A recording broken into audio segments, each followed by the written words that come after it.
Rain poured down. As I sat on the wet curb outside those iron gates, my torn dress clinging to my shivering body. Behind me, my husband was celebrating with champagne, celebrating getting rid of me. He had just dragged me out of our mansion in front of 200 guests, called me worthless, announced he was replacing me with his mistress, who was wearing my pearl necklace. What he did not know, I was 8 weeks pregnant with his child. But here's the twist he really did not see coming. That mansion he was so proud of, the one he claimed his grandfather built, the estate he said had been in his family for 4 generations, my father owned it.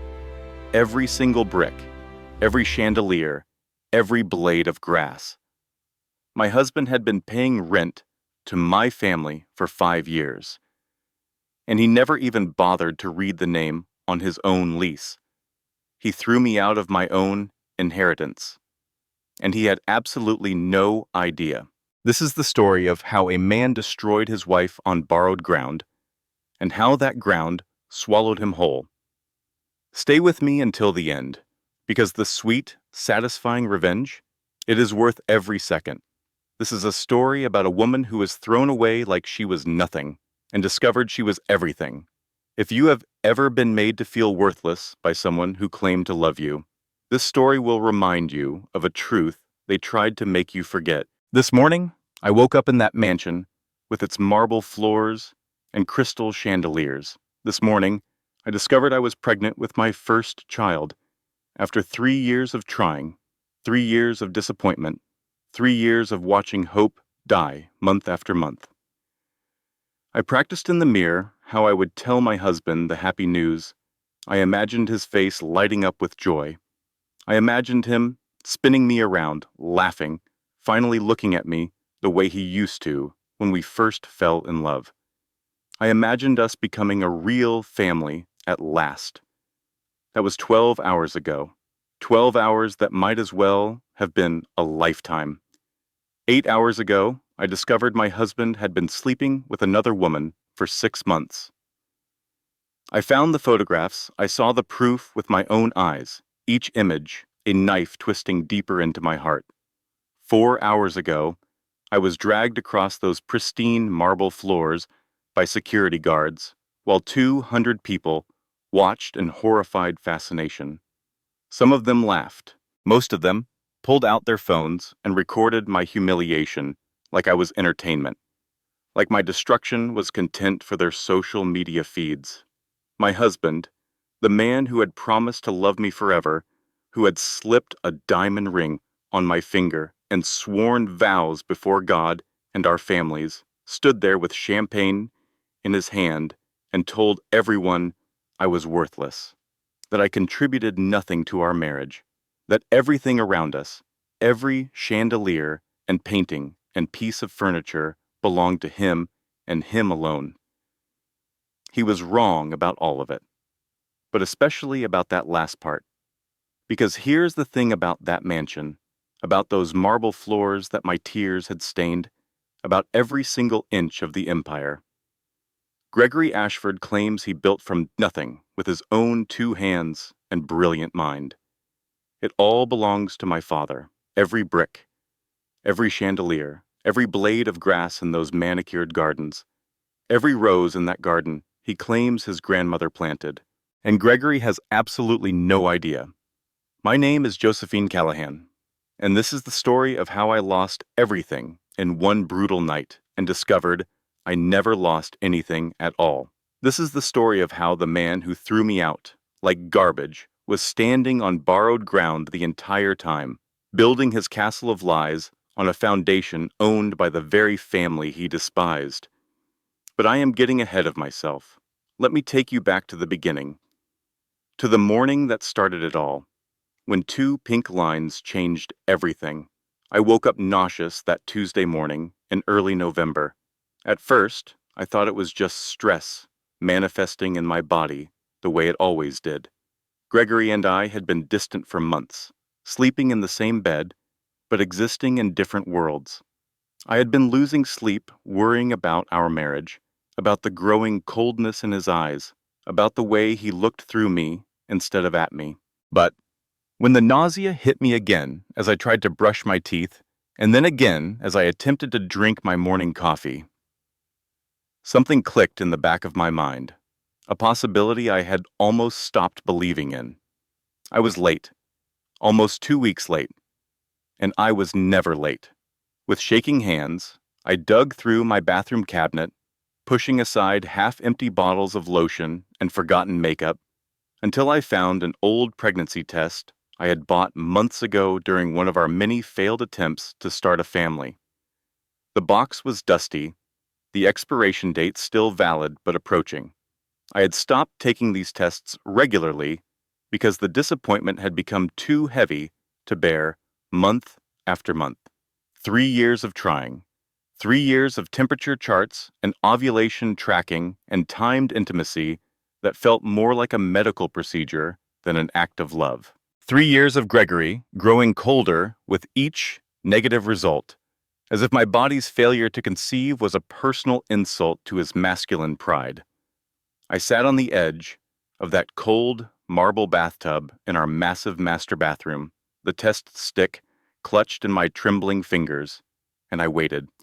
The longest 3 minutes of my entire life ticked by on the clock mounted above the door.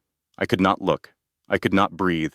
I could not do anything but sit there and pray to a God I was not sure I believed in anymore.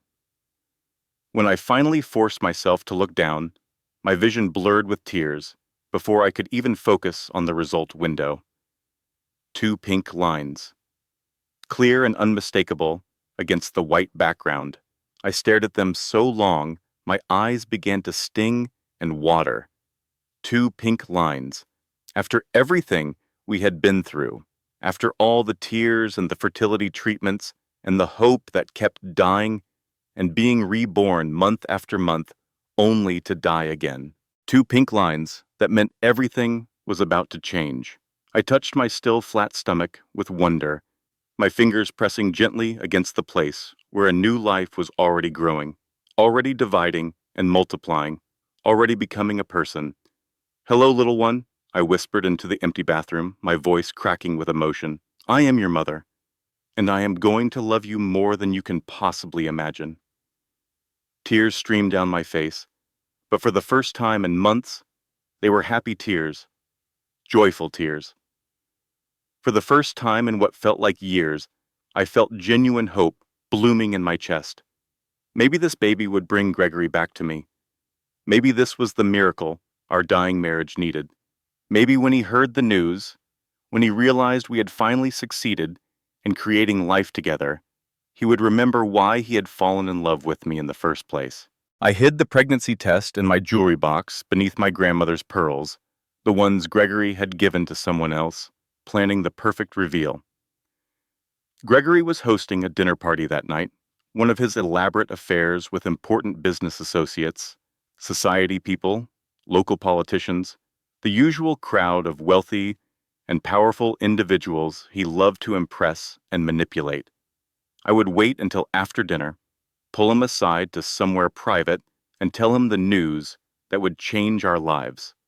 I imagined the scene in vivid detail as I got dressed that morning, his face lighting up with surprised joy, him picking me up and spinning me around the way he used to when we were dating, him kissing me deeply and telling me he loved me, that he had always loved me, that he was sorry for being so distant.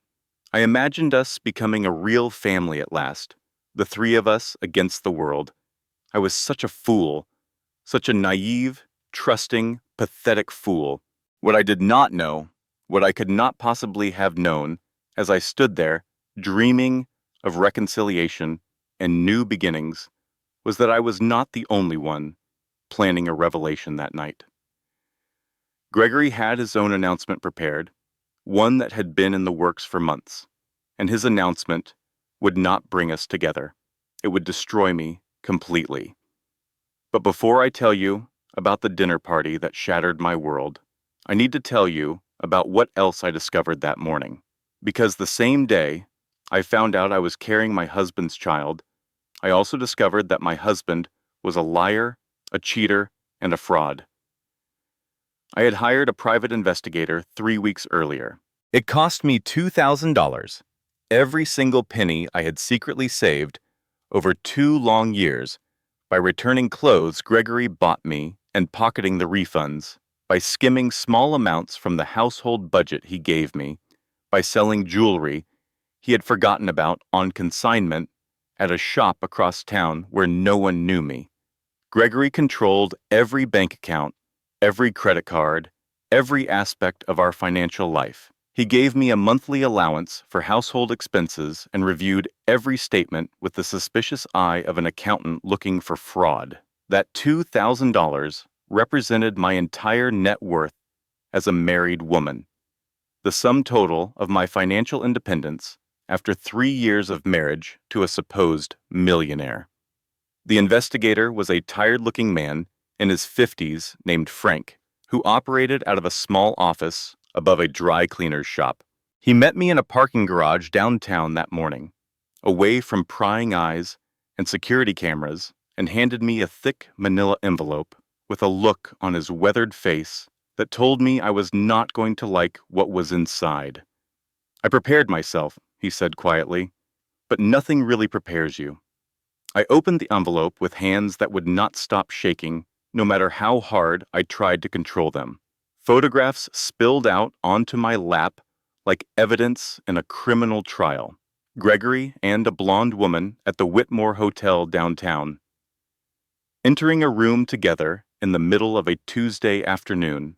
Gregory and the same woman at an intimate restaurant I had never heard of, holding hands across a candlelit table, gazing into each other's eyes.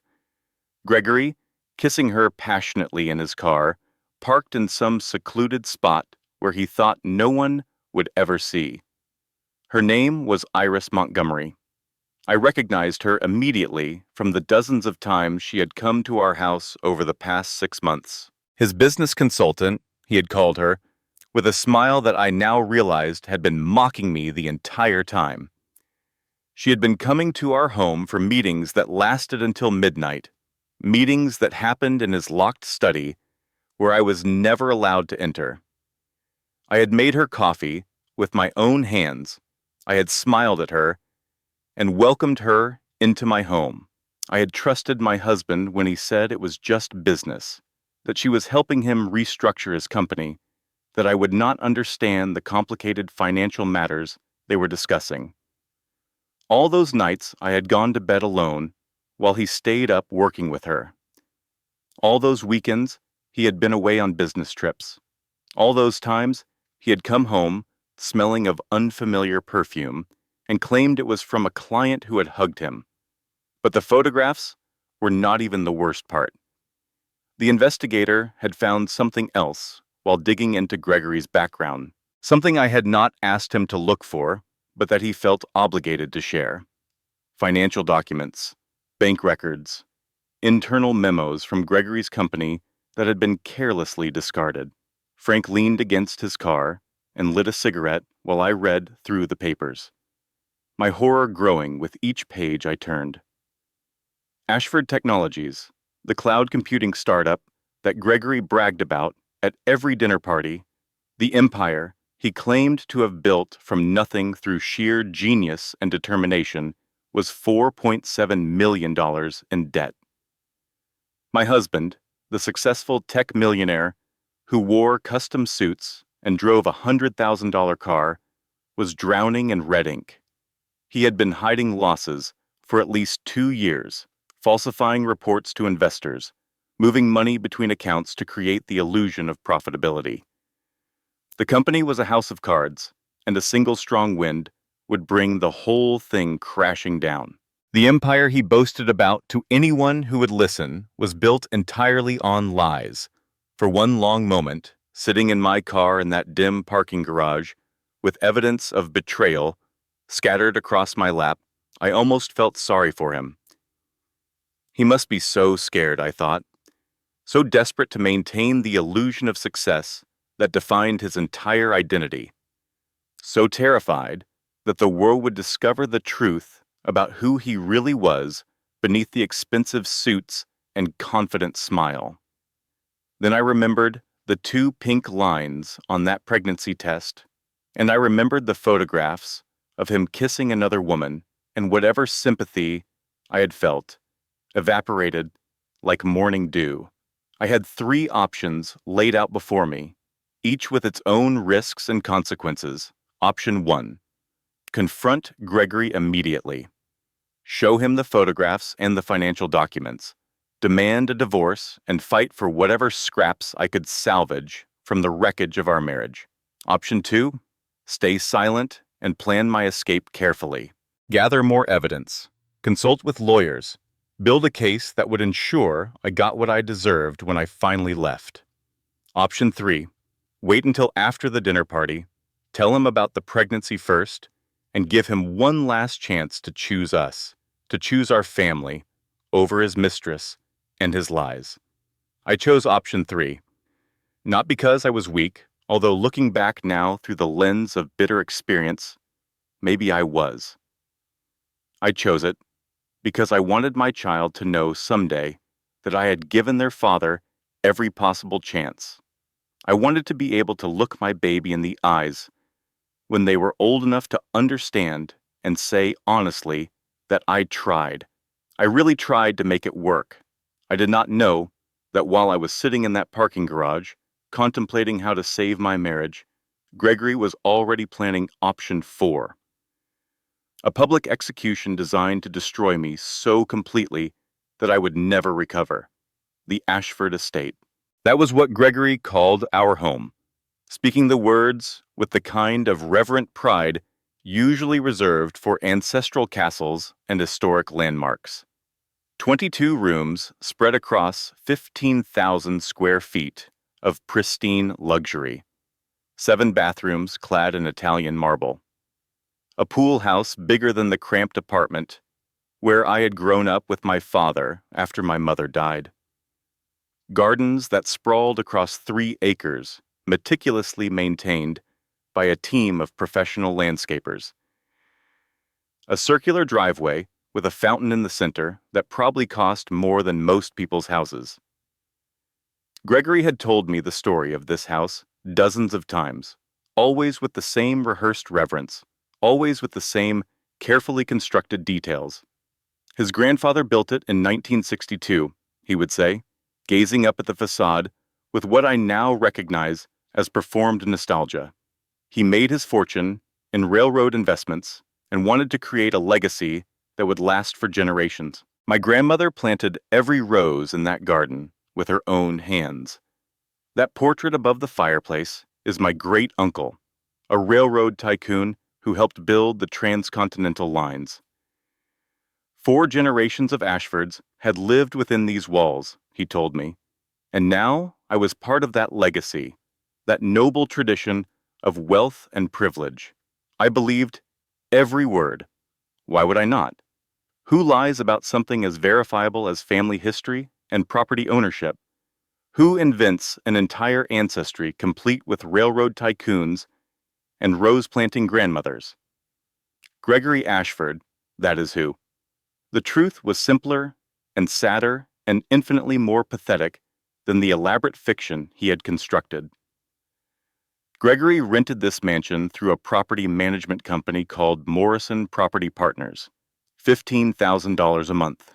He had been doing so for 5 years, ever since he decided he needed an impressive address to match the impressive lies he told about his business success. He had never met the actual owner, never even knew the owner's name, never bothered to look closely at the paperwork beyond signing his name on the lease agreement. And here's the thing that still makes me laugh out loud whenever I think about it, even now, even after everything. The owner's name was printed clearly on every single lease document, every property record, every piece of paper Gregory had ever signed related to this house. Harold Morrison, my father's real name, the name he never used, that I had only seen on my parents' marriage certificate and his driver's license. Gregory Ashford built his entire fake empire on the foundation of my father's real one.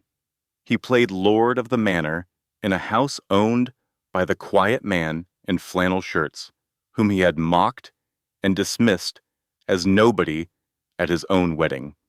And he never once bothered to look closely enough to notice the connection. But I did not know any of this. Yet as I walked through those rooms that morning, practicing my smile for the dinner party, planning how I would tell my husband about our baby, I was still operating under the assumption that my marriage could be saved, that Gregory was fundamentally a good man who had made mistakes, that love could conquer deception if I just tried hard enough. I would learn the truth soon enough, and when I did, everything would change. I spent 2 full hours getting ready for that dinner party, longer than I had spent preparing for anything in months. I chose a blue dress that cost $800, a beautiful silk creation that hugged my figure and made my eyes look almost luminous in the right light. Gregory had once told me that blue was his favorite color on me, back in the early days when he still bothered to notice what I was wearing, back when his compliments felt genuine rather than obligatory.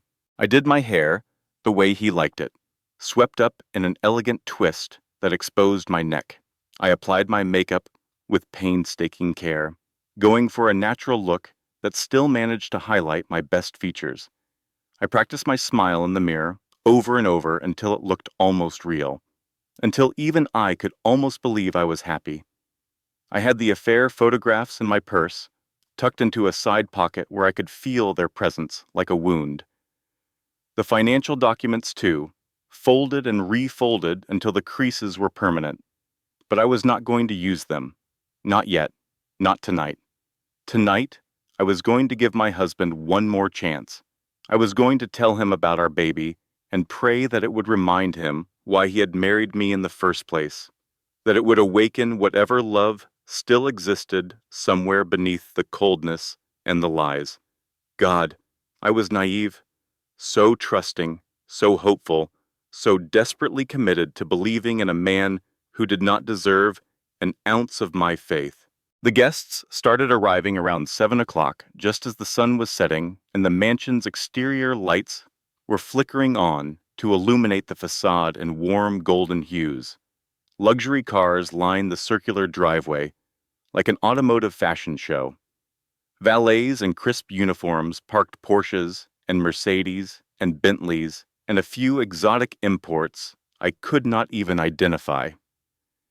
150 people poured through our front doors over the course of an hour, each one dressed in the finest clothes money could buy, each one greeting Gregory with the kind of fawning admiration reserved for powerful men.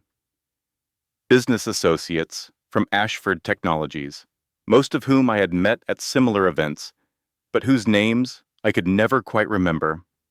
Society people whose last names appeared on hospital wings and university buildings. Local politicians who smiled too widely and laughed too loudly at jokes that were not funny. The kind of crowd Gregory loved to impress, loved to manipulate, loved to watch as they competed for his attention and approval. I played the perfect hostess, just as I had been trained to do over 3 years of these elaborate performances. Greeting guests at the door with warmth I did not feel. Directing the catering staff with quiet authority. Making sure champagne glasses were never empty and appetizer trays were always full. Smiling until my face ached from the effort of pretending everything was fine. That was my job in this marriage. Look pretty, be pleasant, make Gregory look good, never complain, never question, never reveal the cracks in the perfect facade we presented to the world. Then Iris arrived, and my carefully constructed composure nearly shattered into 1,000 pieces. She walked through our front door like she owned the place, her stride confident and unhurried, her posture radiating the kind of supreme self-assurance that comes from knowing you have already won. She was wearing a white dress that probably cost more than my entire wardrobe combined, a sleek designer creation that clung to her curves and left little to the imagination. Her blonde hair was swept up in an elegant twist similar to mine, as if she were mocking me with the imitation. Her sharp predator eyes scanned the room like a hawk, searching for prey, before landing on me with what I can only describe as triumphant amusement. And around her elegant throat, catching the light from the chandeliers above, was my pearl necklace, the one Gregory had given me for our first anniversary, when he still pretended to love me, when he still made an effort to mark occasions that mattered. The necklace that had gone missing 3 months ago, that I had searched for everywhere, that I had assumed I had somehow lost despite my careful nature. She was wearing my necklace, my anniversary gift, my pearls that my husband had stolen from my jewelry box and given to his mistress. And she smiled at me as she walked past, a smile that was daring me to say something, daring me to make a scene in front of all these important people. She wanted me to lose control. She wanted everyone to see me as the crazy, jealous wife while she played the innocent victim. I did not give her the satisfaction. I smiled back, my hostess' smile firmly in place, and offered her a glass of champagne from a passing tray. I acted like I did not notice the pearls gleaming against her skin, like I did not recognize them, like my heart was not breaking with each beat. That was my mistake. Iris took my silence as weakness, as submission, as confirmation that she had already won and I was too defeated to even fight. And in a way, she was right. Dinner was excruciating, one of the longest hours of my entire life. I sat at one end of the enormously long, formal table, the position traditionally reserved for the lady of the house, while Gregory held court at the other end, a full 30 feet away. Iris sat at his right hand, in the seat of honor that should have been occupied by his wife, that should have been mine. Throughout the entire 4-course meal, Gregory ignored me completely. Not a single glance in my direction, not a single word addressed to me, not even the courtesy of acknowledging my existence. But Iris received his full attention, his full charm, his full performance of the devoted lover. He laughed at her jokes, throwing his head back with exaggerated amusement at comments that were not particularly clever. He touched her arm repeatedly, casual, intimate gestures that sent clear messages to everyone watching. He whispered in her ear while I watched from the other end of the table, close enough to see but too far to hear, and she giggled like a schoolgirl being courted. He made no effort whatsoever to hide his attention, his affection, his preference for her over me. The other guests noticed. Of course they noticed. How could they not?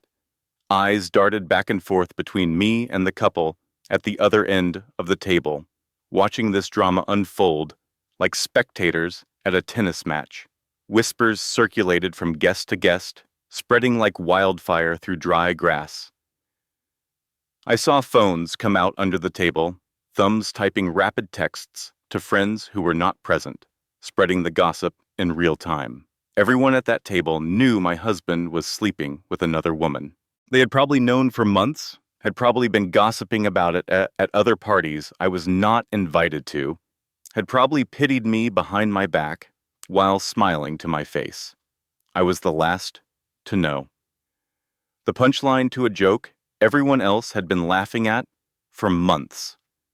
Dessert was served, a beautiful chocolate mousse that our chef had spent hours perfecting, that I could not taste at all because my mouth was filled with the bitterness of betrayal.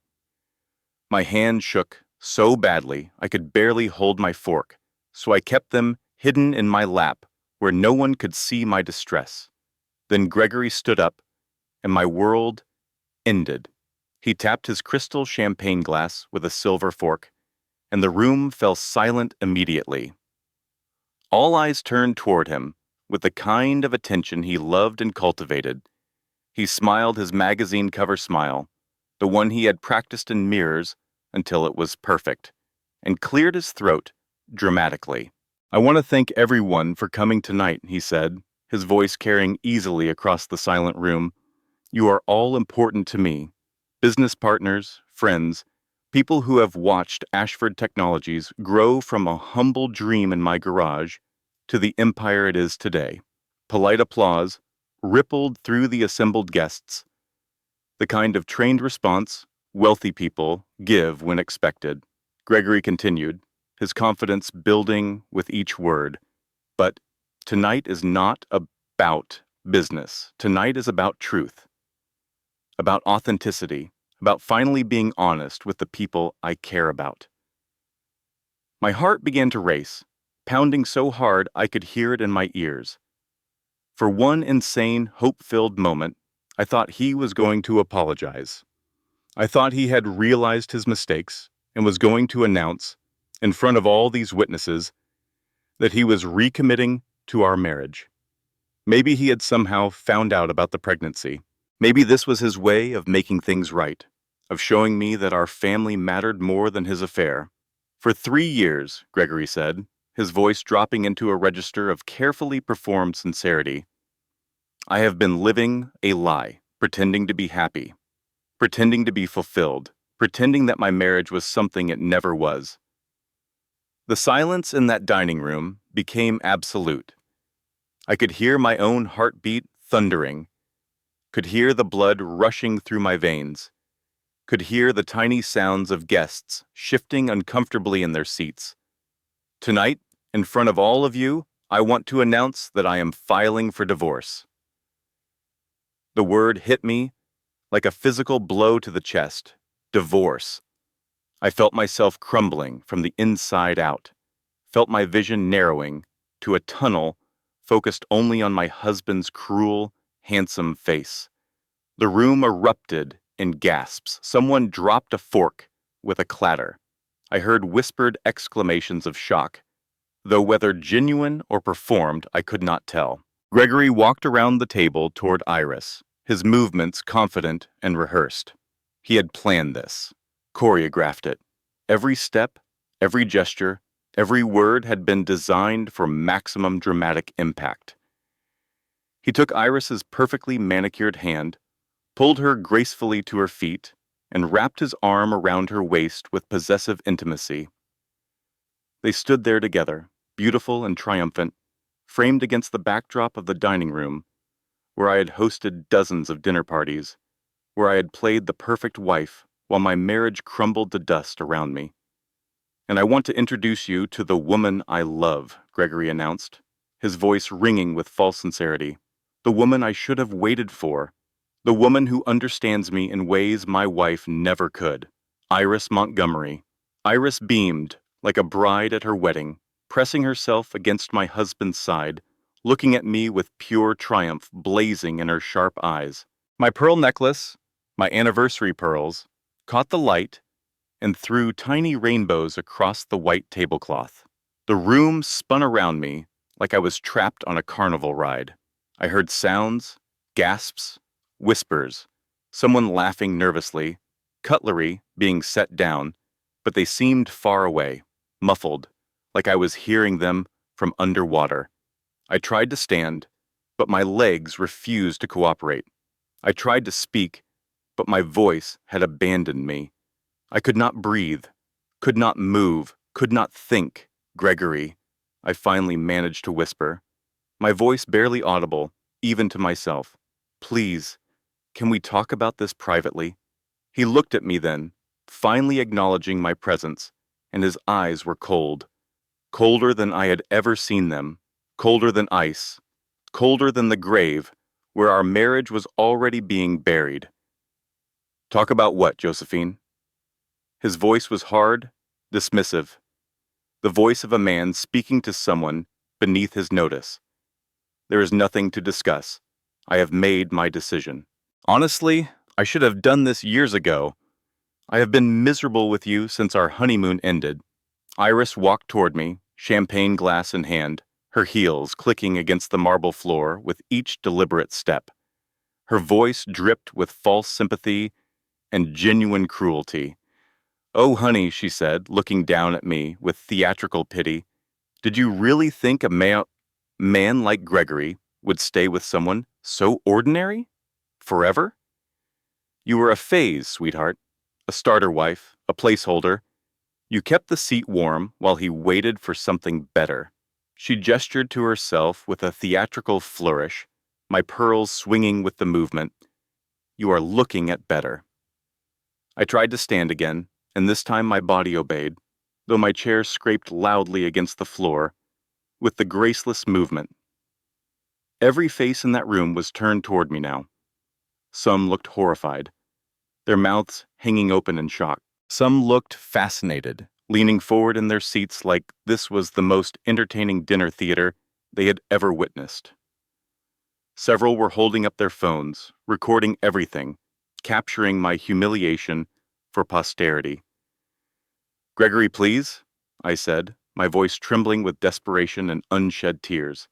"After everything we have been through together, after 3 years, I thought you loved me. I thought we were building something together."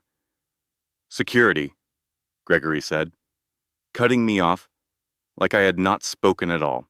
2 guards appeared behind my chair, as if they had been waiting for this signal, as if this moment had been rehearsed. Large men in dark suits with expressionless faces and hands like hammers.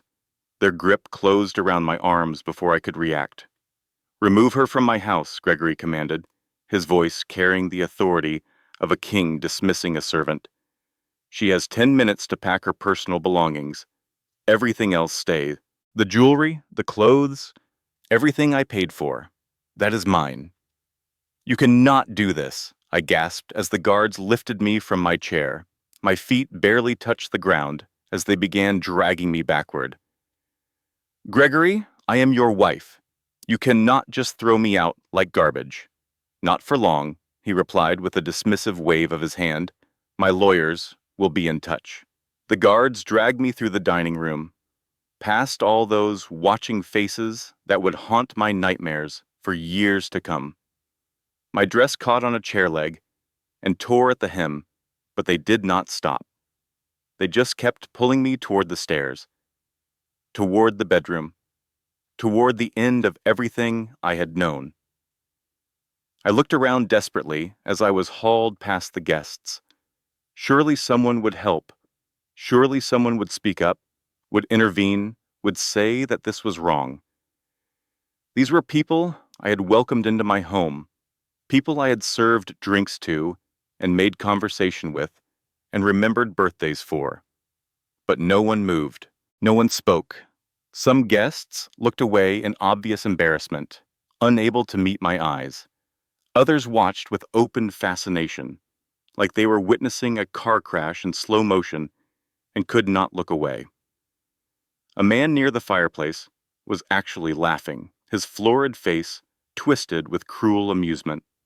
The last thing I saw before they dragged me around the corner was Maggie, our head housekeeper, standing in the doorway to the kitchen with tears streaming silently down her weathered cheeks. She was holding her phone, but she was not recording me like everyone else. Her fingers were moving rapidly across the screen, typing something with urgent intensity. I did not know it then, but she was texting my father. "It is happening. He is throwing her out. Come now." The guards deposited me in the master bedroom, our bedroom, and stood by the door like sentinels while I fell to my knees on the plush carpet. 10 minutes, one of them said without emotion. "Pack what is yours." What was mine? What was mine after 3 years of marriage, 3 years of being Mrs. Gregory Ashford, 3 years of losing myself piece by piece until I no longer knew who I was without him. I crawled to my feet and began throwing clothes into a suitcase with hands that would not stop shaking. Random things, whatever my fingers touched first. A sweater I hated, jeans that did not fit anymore. A dress still wrapped in dry cleaning plastic. Nothing matched. Nothing made sense. I opened my jewelry box, and my fingers found the pregnancy test, still hidden beneath where my grandmother's pearls used to rest before Gregory stole them for his mistress. I slipped it into my pocket. This proof of the life growing inside me, this secret I had planned to share with joy and was now hiding with desperation. I thought about screaming it at the guards, At the walls, at the whole house, I am pregnant. I am carrying his child. You cannot do this to a pregnant woman. But even in my shattered state, some survival instinct held my tongue.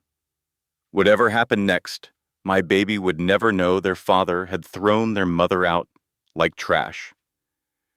I would protect my child from this truth, even if it meant keeping the pregnancy secret, even if it meant suffering this humiliation alone. The only thing I took that truly mattered was a framed photograph of my mother from my nightstand. She was smiling in the picture, young and beautiful and full of life before the cancer took her when I was 15. I held the frame against my chest like armor. When I came back down those grand stairs for the last time, clutching my pathetic suitcase and my mother's photograph, the party had resumed as if nothing had happened. Music played from the hidden speakers. People drank champagne and laughed at jokes and pretended they had not just witnessed a woman being destroyed. Gregory and Iris stood at the bottom of the staircase, kissing performatively, his hands tangled in her blonde hair, putting on a show to ensure I saw exactly what was replacing me. When they finally broke apart, Iris looked up at me and smiled her predator smile. "Thanks for keeping the bed warm, sweetheart," she said, her voice carrying across the foyer. "I will take it from here." Someone laughed. Several people actually applauded, like they were congratulating Iris on her victory, like destroying a marriage was some kind of achievement to be celebrated. I walked through that crowd with my head held high, refusing to cry, refusing to give them the satisfaction of seeing me break. One foot in front of the other, through the foyer where I had greeted guests 1,000 times, past the people, with their phones still raised, out the front door that I had walked through as a bride 3 years ago. The last thing I heard as the heavy door closed behind me was Gregory's voice, loud and jubilant, calling for more champagne. Outside, it had started to rain. The iron gates of the Ashford estate closed behind me with a heavy clang that sounded like the lid of a coffin. Through them, I could see the mansion blazing with light, could hear the muffled sounds of celebration continuing without me. And then I was outside, alone, in the dark and the cold November rain, holding one small suitcase with everything I had left in the world. I sat down on the wet curb and let myself shatter. I sat on that wet curb for exactly 23 minutes. I know because I watched the time on my phone, counting each minute as it passed, waiting for something to change, waiting for Gregory to come out and say it was all a terrible joke, waiting for someone, anyone, to realize that what had just happened was wrong. No one came. I had $127 in my personal bank account, the remains of my secret savings after I had paid the private investigator. I had no job, no income of my own, nothing that belonged to me except the clothes in my suitcase and the baby growing in my belly that no one knew about.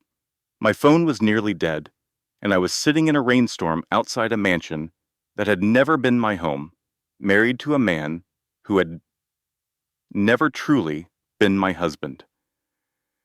With numb fingers, I dialed the only number that mattered. My father answered on the second ring. "Josephine," he said, his voice immediate and alert, even though it was nearly 11 at night.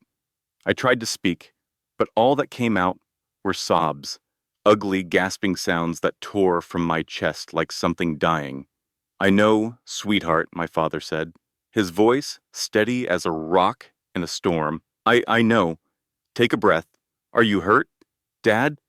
I managed to choke out between sobs. He threw me out, in front of everyone. "I have nowhere to go." "Listen to me carefully," he said, and there was something in his voice I had never heard before. A quiet command, an authority that seemed completely at odds with the humble man I had known my whole life. "I need you to stay exactly where you are. A car is coming, a black sedan, license plate starting with M. The driver's name is Thomas. He will take you somewhere safe."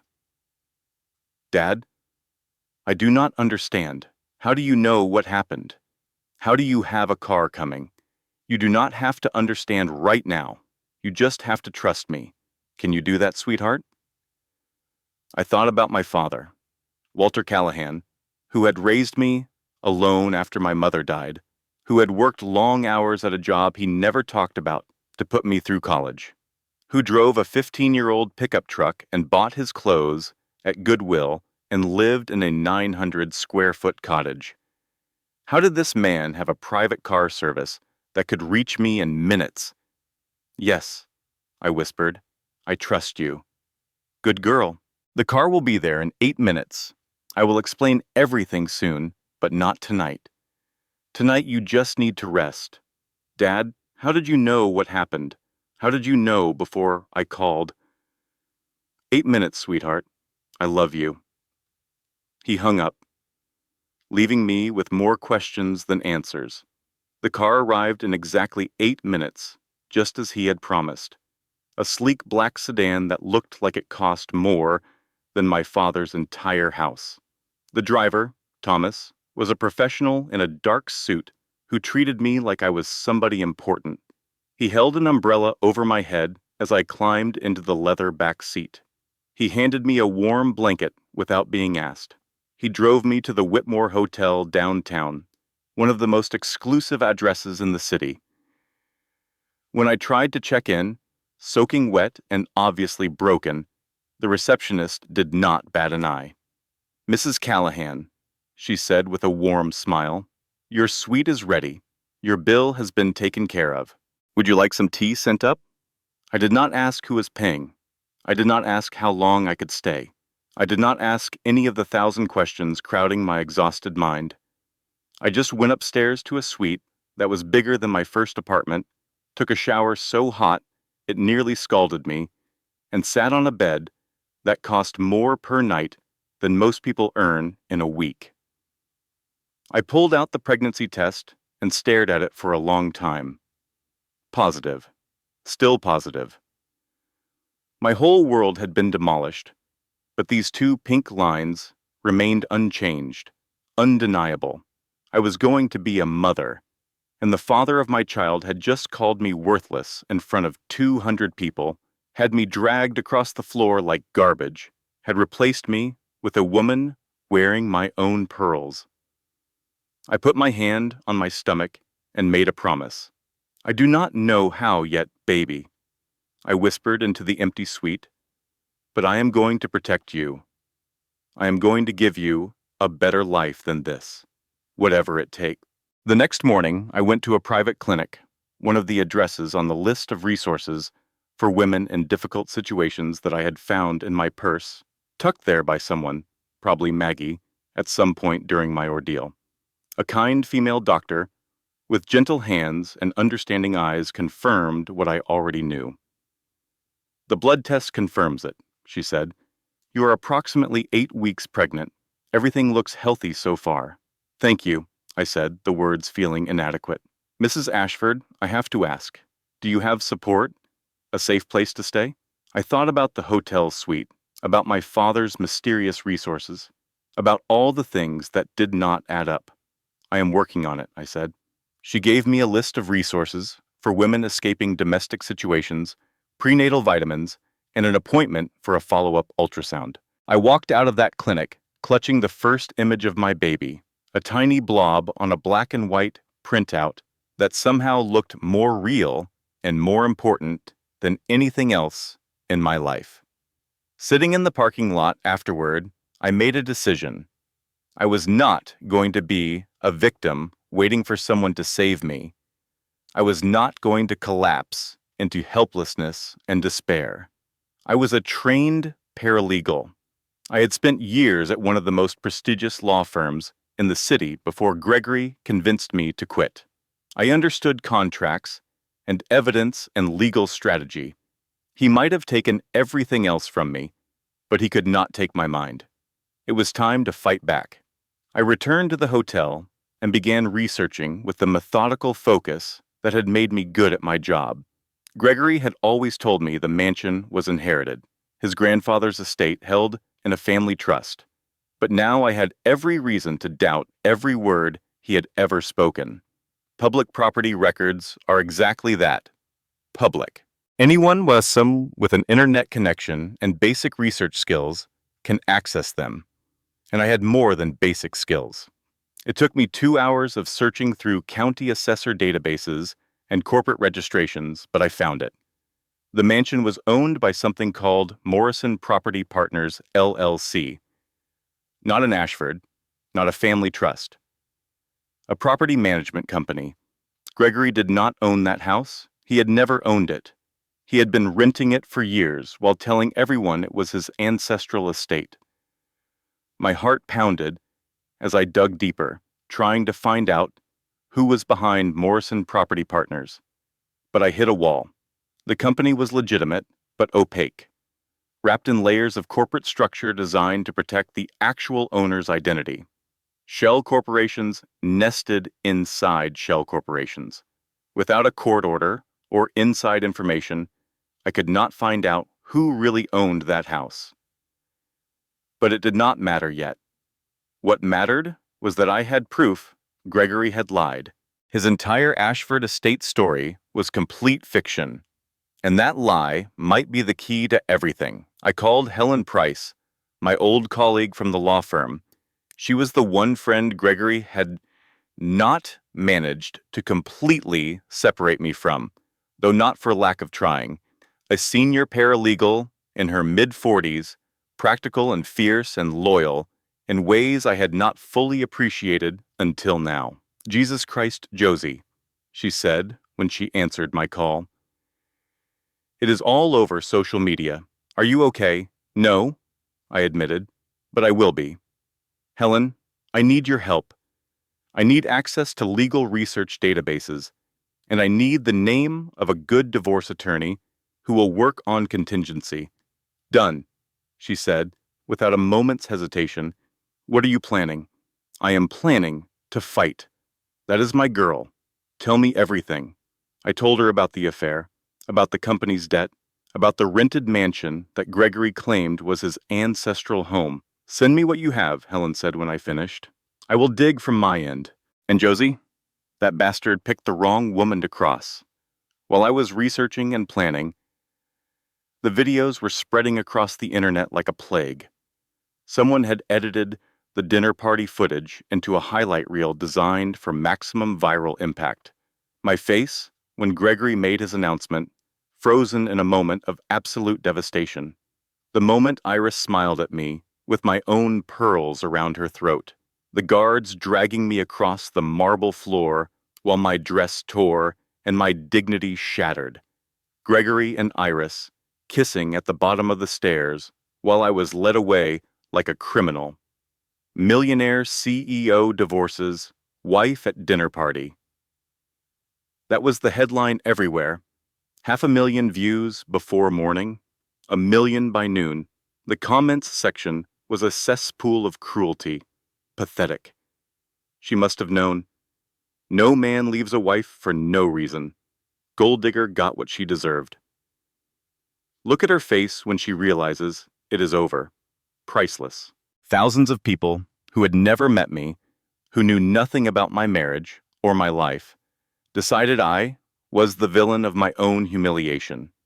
They made up stories about affairs I never had, about money I had supposedly stolen, about abuse I had supposedly committed. They invented reasons to justify what Gregory had done because the alternative, that a man could destroy his wife for no reason other than cruelty, was too uncomfortable to accept. But I did not have time for self-pity. I had work to do. 1 week after the dinner party, Gregory launched his counterattack.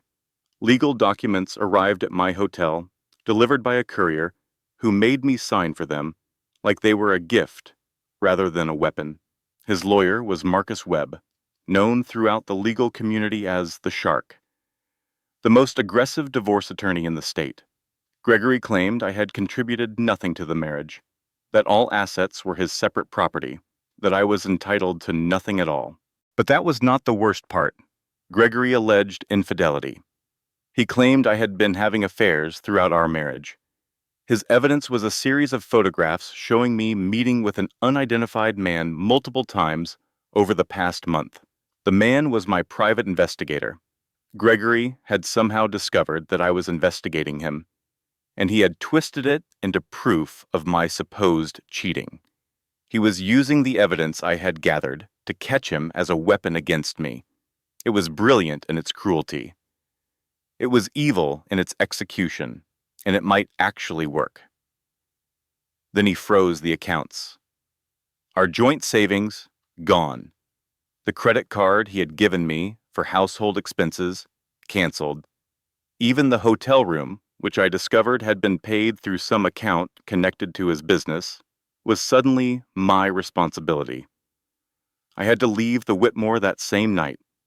I could not afford even one more night at the standard rate with my dwindling savings. That is how I ended up at Harbor House, a women's shelter in a modest brick building in a part of town Gregory would never have deigned to visit. I walked through those doors clutching my suitcase, the same suitcase I had packed in 10 desperate minutes a week before, and I saw my reflection in the eyes of the other women there. We were all the same, all victims of men who had promised to love us and then destroyed us instead. All statistics in a story as old as time. I was assigned a narrow bed in a room with 3 other displaced women. The sheets had been washed so many times they were thin and soft, and the pillows smelled faintly of industrial detergent. Around me, in the darkness, I could hear the sounds of other women crying quietly, trying not to wake their neighbors. I was not special, I was not different. I was just another woman who had trusted the wrong man and paid the price. And for the first time, lying in that shelter bed, with my hand pressed against my stomach, I genuinely understood that I might lose this fight. Gregory had money, lawyers, media sympathy, and the power to shape any narrative he chose. I had nothing but my wits and my will, and a secret growing inside me. Almost nothing, I whispered to my baby in the dark. I have you. And that is almost everything. I called my father every day from the shelter, stepping outside into the cold courtyard to have conversations I did not want anyone else to hear. He always answered on the first ring, no matter what time I called. He always asked if I was safe, if I was eating, if I was taking care of myself. He always told me he loved me, but whenever I asked for help, whenever I asked about the mysterious car in the hotel suite, and how he had known what was happening before I even called him, he gave me the same frustrating answer. Not yet, sweetheart. Trust me, not yet. Dad, I am in a shelter, I said one night, frustration and desperation boiling over into anger. I have no money. Gregory is claiming I cheated on him. His lawyers are painting me as a gold digger who got what she deserved. I need help. I know, he said, his voice maddeningly calm, and everything will make sense soon. But I need you to be strong a little longer. Can you do that for me, sweetheart? You keep saying that, but I do not understand why. I do not understand anything anymore. There was a long pause on the other end of the line, and when my father spoke again, his voice carried a weight I had never heard before. Josephine, I have never let you down. Not once in your entire life, have I? I thought about my childhood, after my mother died, the way he had held our small family together, through grief and hardship, the extra shifts he worked to pay for my education, the birthday cakes he learned to bake because Mom was not there to do it anymore, the way he had shown up every single time for every recital and graduation and moment that mattered. No, I admitted quietly. You never have, then trust me now, 2 more weeks. That is all I am asking. I wanted to scream at him. I wanted to demand answers. I wanted to shake him until the truth fell out. But he was right. In 32 years, my father had never broken a promise to me, never let me down, never given me a single reason to doubt him. So I chose to trust him, even when every logical part of my brain was screaming that nothing made sense. 2 days later, I received a text from an unknown number asking me to meet at a coffee shop near the shelter. When I arrived, wrapped in my inadequate coat against the November chill, Maggie Brennan was waiting in a back booth. She looked older than I remembered, her face lined with worry, her eyes constantly scanning the room as if expecting Gregory to burst through the door at any moment. "I cannot stay long," she said before I even sat down. "If Gregory finds out I am meeting you, I will lose my job. Worse than that, he has already threatened to destroy anyone who helps you." "Maggie," I said, sliding into the booth across from her. "What is going on?" "You texted my father the night I was thrown out. I saw you typing on your phone while they were dragging me past. How do you even have his number?"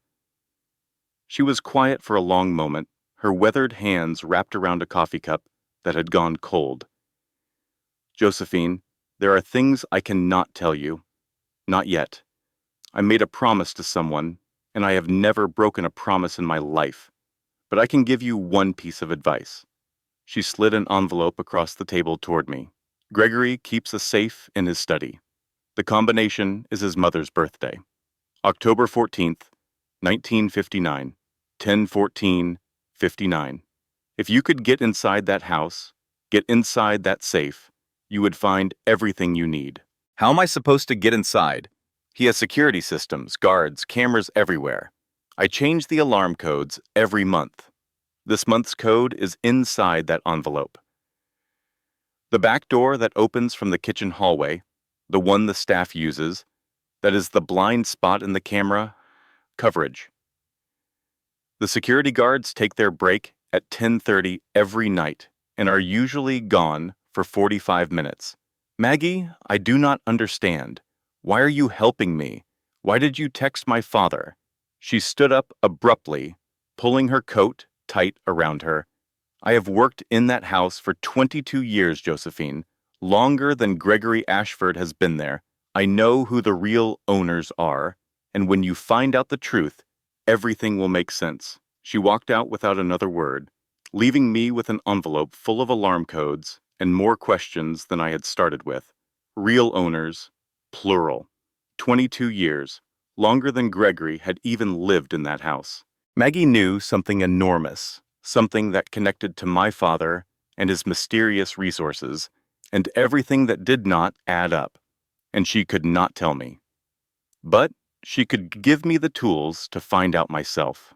It took me 3 days to plan the break-in. I studied everything I knew about the mansion's layout and security. Gregory attended his country club every Thursday evening for dinner and poker, never returning before midnight at the earliest. The house would have minimal staff on duty. Maggie had given me the alarm codes and the guard's schedule. I would have a window of maybe 2 hours if everything went according to plan. I knew I was risking everything. If I got caught, if Gregory found out I had broken into the house, his lawyers would have a field day. Breaking and entering, criminal trespass. The sympathetic narrative I was trying to build would be destroyed. But I was already being destroyed day by day. My reputation was in tatters, my finances were non-existent, and my ex-husband was systematically dismantling every option I had left. At least this way, I had a chance. At least this way, I was fighting back, instead of waiting passively for the end. Thursday night, 10:30. I approached the mansion through the garden, dressed in dark clothes I had bought at a thrift store, my heart pounding so hard I could feel it in my throat. I knew this property intimately. 3 years of living here had taught me every pathway, every camera angle, every blind spot in the security coverage. I knew which motion sensors were calibrated too sensitively and triggered false alarms from stray cats. I knew which doors stuck and which ones swung silently on well-oiled hinges. The side door opened into the kitchen hallway, just as Maggie had described. I punched in the alarm code with trembling fingers, watching the seconds tick down on my phone. The system beeped twice and disarmed. I had 90 seconds to reach the study before the secondary system activated. I moved through the dark house like a ghost, past the foyer where I had been dragged, through the dining room where I had been humiliated. Every room held memories that clawed at me as I passed. The chair where Gregory had sat when he proposed. The corner where we had decorated our first Christmas tree together. The spot where I had stood so many times, playing the perfect hostess while my marriage crumbled around me.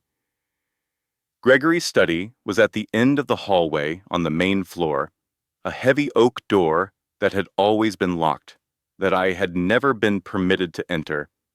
Business documents, he would say whenever I asked. Sensitive financial information. You would not understand it anyway. The key was where Maggie said it would be, hidden on top of the door frame under a thin layer of dust. I fitted it into the lock with shaking hands and pushed the door open.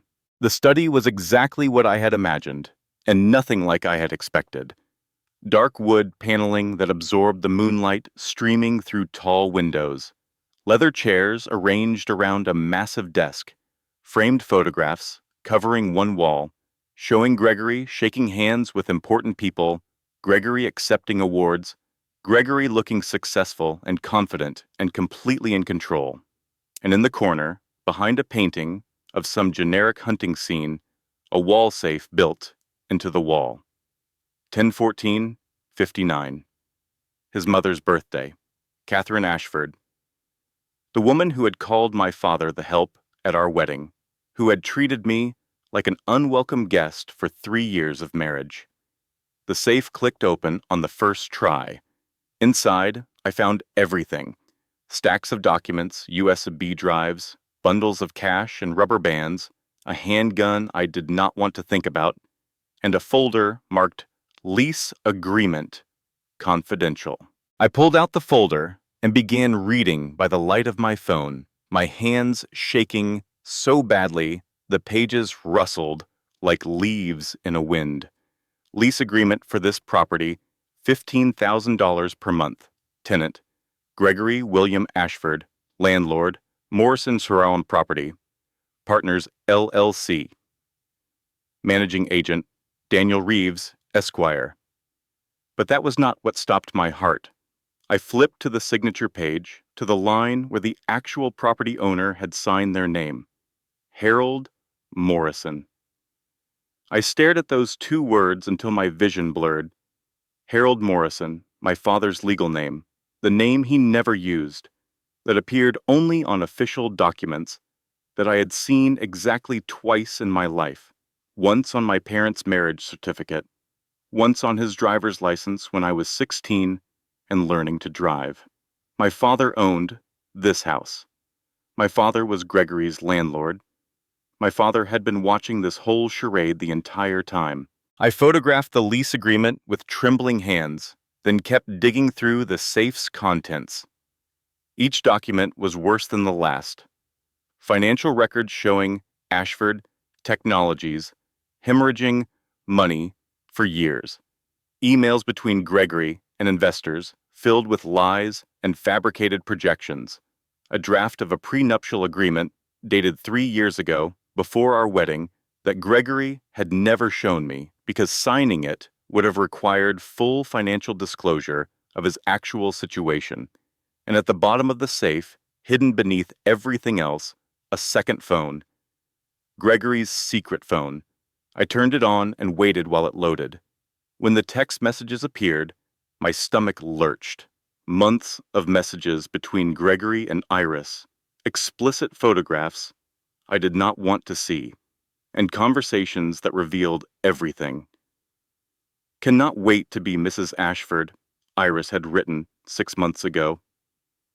When are you getting rid of her? Soon, Gregory replied. I need to time it right. Make sure I keep everything in the divorce. She does not suspect anything. She is too stupid to suspect anything. That is why I married her.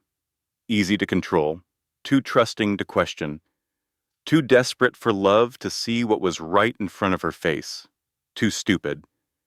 That was what my husband thought of me. The man I had loved, the man whose child I was carrying, thought I was too stupid to notice his lies, too stupid to fight back, too stupid to matter. He was wrong. He was so incredibly wrong. I photographed everything, every document, every text, every piece of evidence. My phone's memory filled with proof of his fraud, his cruelty, his contempt. Then I heard it. A car in the driveway. Headlights sweeping across the study window. Gregory was home early. I had 90 seconds, maybe less, before Gregory came through the front door. My hands moved on autopilot, the muscle memory of 3 years as a paralegal taking over when my conscious mind was too terrified to function. I replaced the documents in the safe exactly as I had found them. I spun the dial to reset the combination. I pushed the hunting painting back into place. Then I ran. Through the study door, down the dark hallway, through the kitchen. I could hear the front door opening, hear Gregory's voice carrying through the house as he talked on his phone. I told her lawyer today, I do not care what she claims. She is not getting a single cent. Let her rot in that shelter. I slipped out the back door and into the garden, moving through shadows I knew by heart. My lungs burned. My legs trembled, but I did not stop until I had climbed the garden wall and dropped onto the sidewalk beyond. I sat behind a neighbor's manicured hedge for 10 minutes, gasping for breath, clutching my phone full of evidence against my chest like a talisman. I had everything. The proof that Gregory had been lying about owning the house. The financial documents showing his company was bankrupt. The text messages proving that my public humiliation had been planned for months. And the biggest secret of all. My father owned that mansion. My father was Harold Morrison, and Harold Morrison apparently owned half the commercial real estate in the city. Nothing I thought I knew was real. Nothing except the baby growing inside me. The next morning, I drove to my father's cottage, the modest little house where I had grown up after my mother died, where I had done homework at the kitchen table and learned to cook Thanksgiving dinner, and cried into my father's shoulder when my heart was broken for the first time. I pounded on the door until he opened it, my fist aching from the force of my knocking. He looked older than I remembered, tired in a way that went deeper than simple exhaustion, but he was not surprised to see me. His eyes held something that looked almost like relief. "You found it," he said simply. "How long?" I demanded. "How long have you known? Come inside, sweetheart. It is finally time to explain everything." He led me to the kitchen table, the same scarred wooden table where I had eaten breakfast every morning of my childhood, and he told me the truth. "My real name is Harold Walter Morrison," he said. "I built Morrison Properties starting in 1982, the year your mother and I got married. We were both young and ambitious, and convinced we could conquer the world together. By the time you were born, I owned 30 buildings. Today I own 47. That is impossible," I said, my voice barely above a whisper. "We grew up in this cottage. You wore flannel shirts from Goodwill. You drove a truck older than me. You never had money for anything beyond necessities." "All true," he said, "and all by choice." He pulled out a box from the closet I had never been allowed to open as a child, a cedar chest that my mother had brought to their marriage. Inside were old photographs, newspaper clippings, documents that rewrote everything I thought I knew about my family. A young version of my father in a hard hat at construction sites, pointing at blueprints, directing workers. Newspaper articles with headlines like, "Local developer transforms downtown and Morrison Properties announces major expansion." A photograph of my parents standing in front of a half-built mansion, their arms around each other, their faces bright with hope. The mansion, my mansion, Gregory's mansion. I built that house for your mother in 1985, my father said, his eyes filling with tears that he did not try to hide. We were going to move in on her 40th birthday. We had planned every detail together, the layout of the rooms, the garden where she wanted to plant roses, the nursery where we would put your crib. Then she got sick. Cancer. The same cancer that would eventually take her from me. It started growing just as our dream house was being finished. She died 3 months before her 40th birthday, and I could not live there without her. I could not walk through those rooms knowing she would never see them. His voice broke, and he paused to compose himself. So I stayed here, in the cottage where we had started our life together. The mansion sat empty for years. Eventually, I started renting it out, anonymously, through the property management company.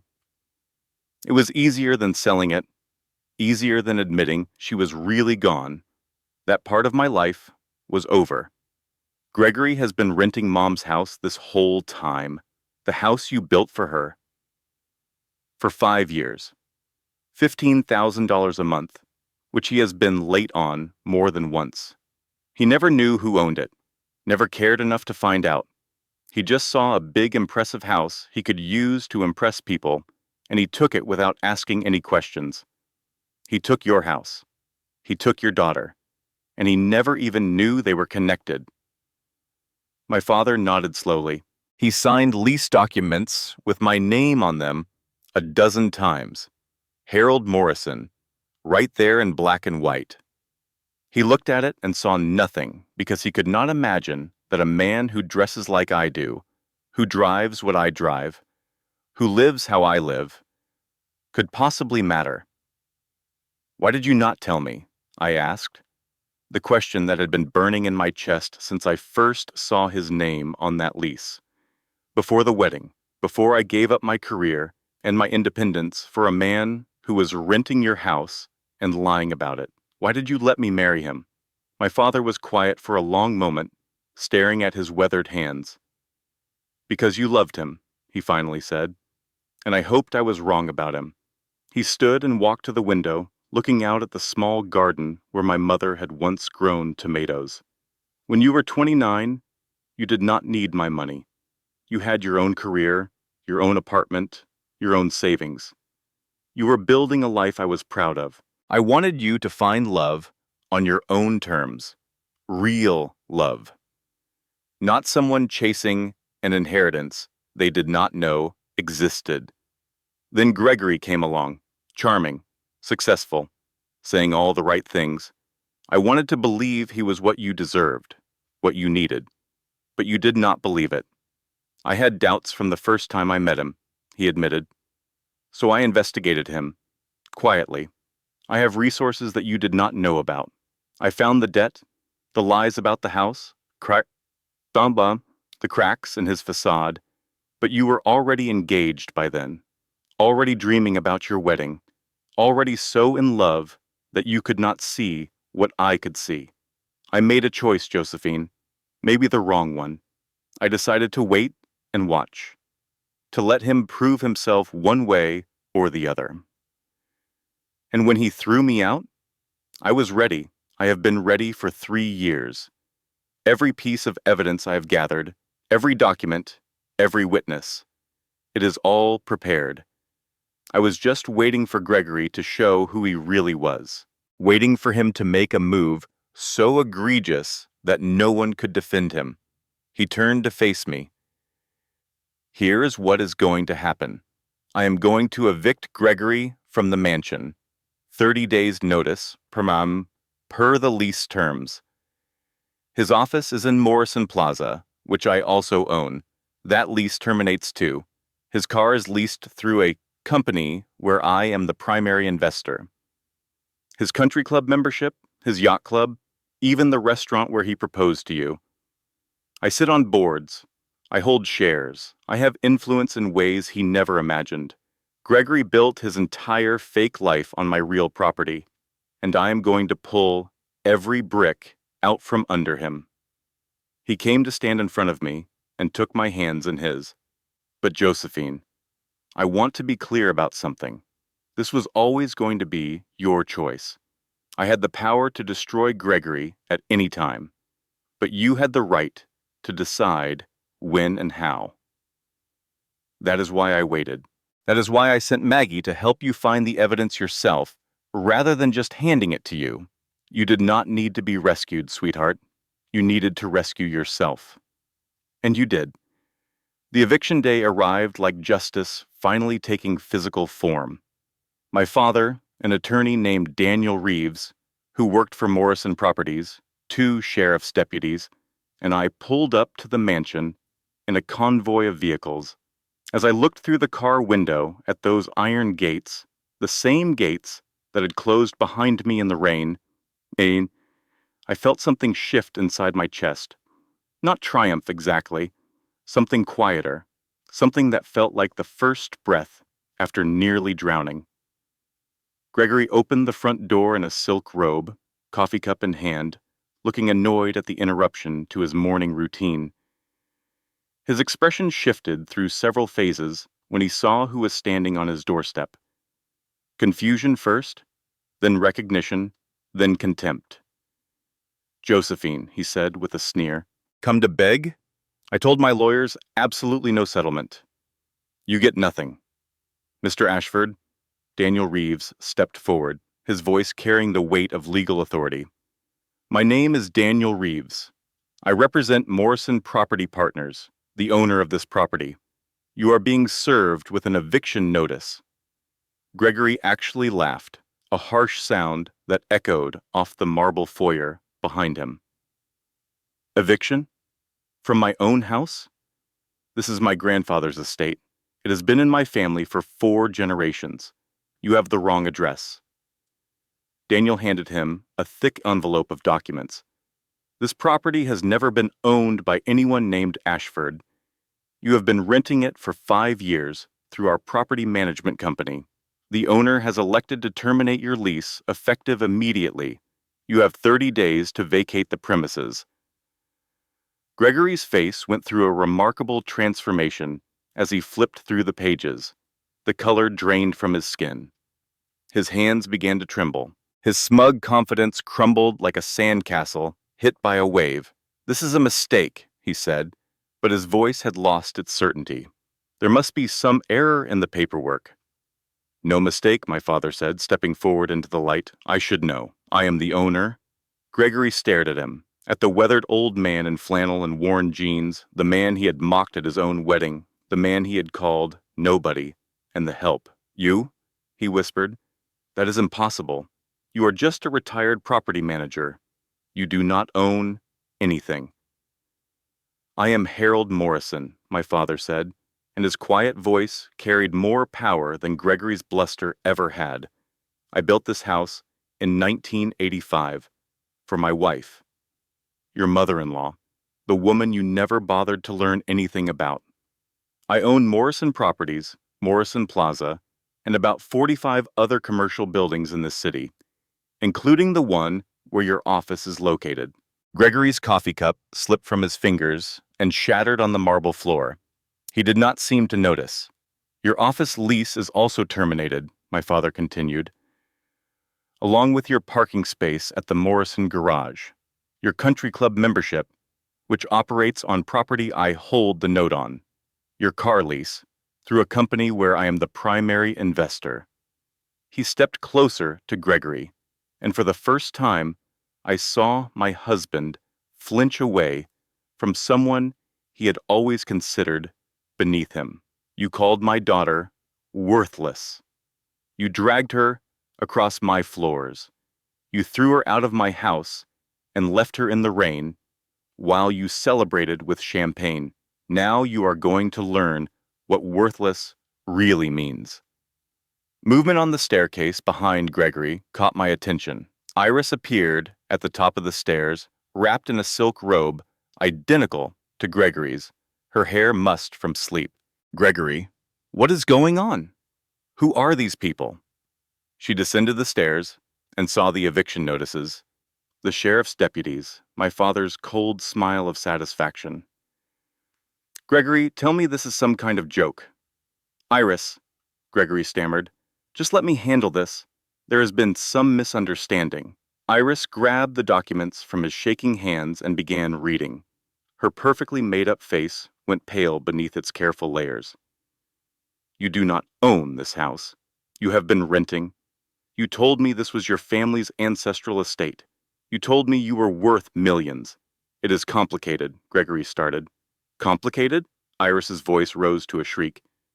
You are broke. Your company is failing. Your house is rented. Your car is probably leased. Everything you told me was a lie. She was already moving, shoving past Gregory to run up the stairs. I could hear her throwing things into luggage, drawers slamming, her voice carrying curses through the house. She reappeared 5 minutes later with 2 designer suitcases and a purse bulging with whatever valuables she had managed to grab. Iris, wait, Gregory pleaded. We can work this out. She stopped at the door and looked at him with pure contempt. I did not sign up for broke, Gregory. I do not do broke. I do not do liars. And I certainly do not do losers. She paused and looked at me, something flickering in her eyes that might have been respect or might have been fear. Good luck with him. He is your problem now. She walked out without another word, and I never saw Iris Montgomery again. At least, not the triumphant, pearl-wearing version who had smiled at my humiliation. The woman I would encounter later was someone else entirely. Gregory stood in the foyer of the house he had never owned, surrounded by evidence of his lies, watching his mistress abandon him without a backward glance. I thought that was victory. I thought we had won. I was so naive. The worst was still coming. 1 week after the eviction notice was served, Gregory held a press conference. I watched it on television from my father's cottage.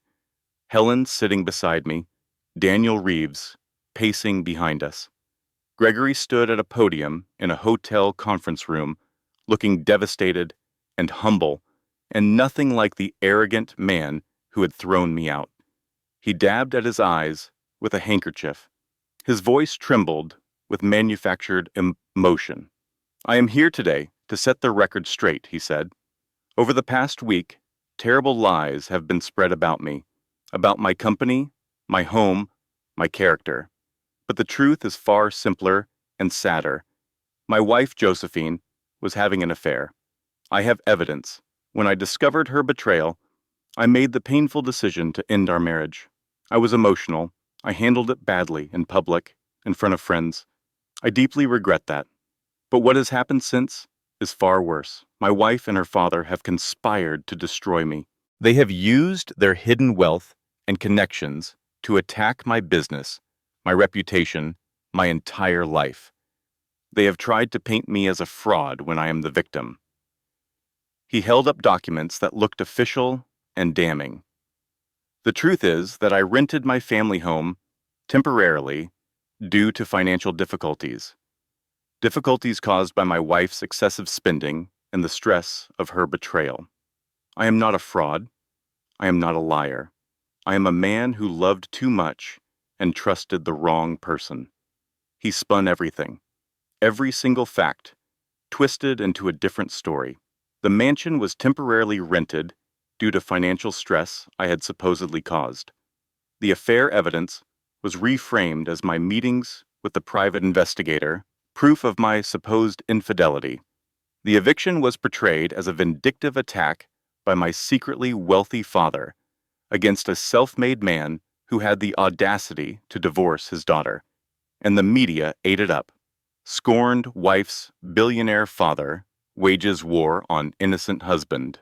That was the headline on 3 different news sites by noon. The comment sections filled with people calling me a gold digger, calling my father a bully, calling Gregory a victim of wealthy persecution. The paparazzi found us that same day.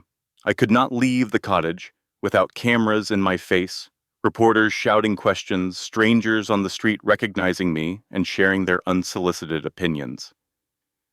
Then the FBI arrived at my father's door with a warrant. Gregory had filed a countersuit.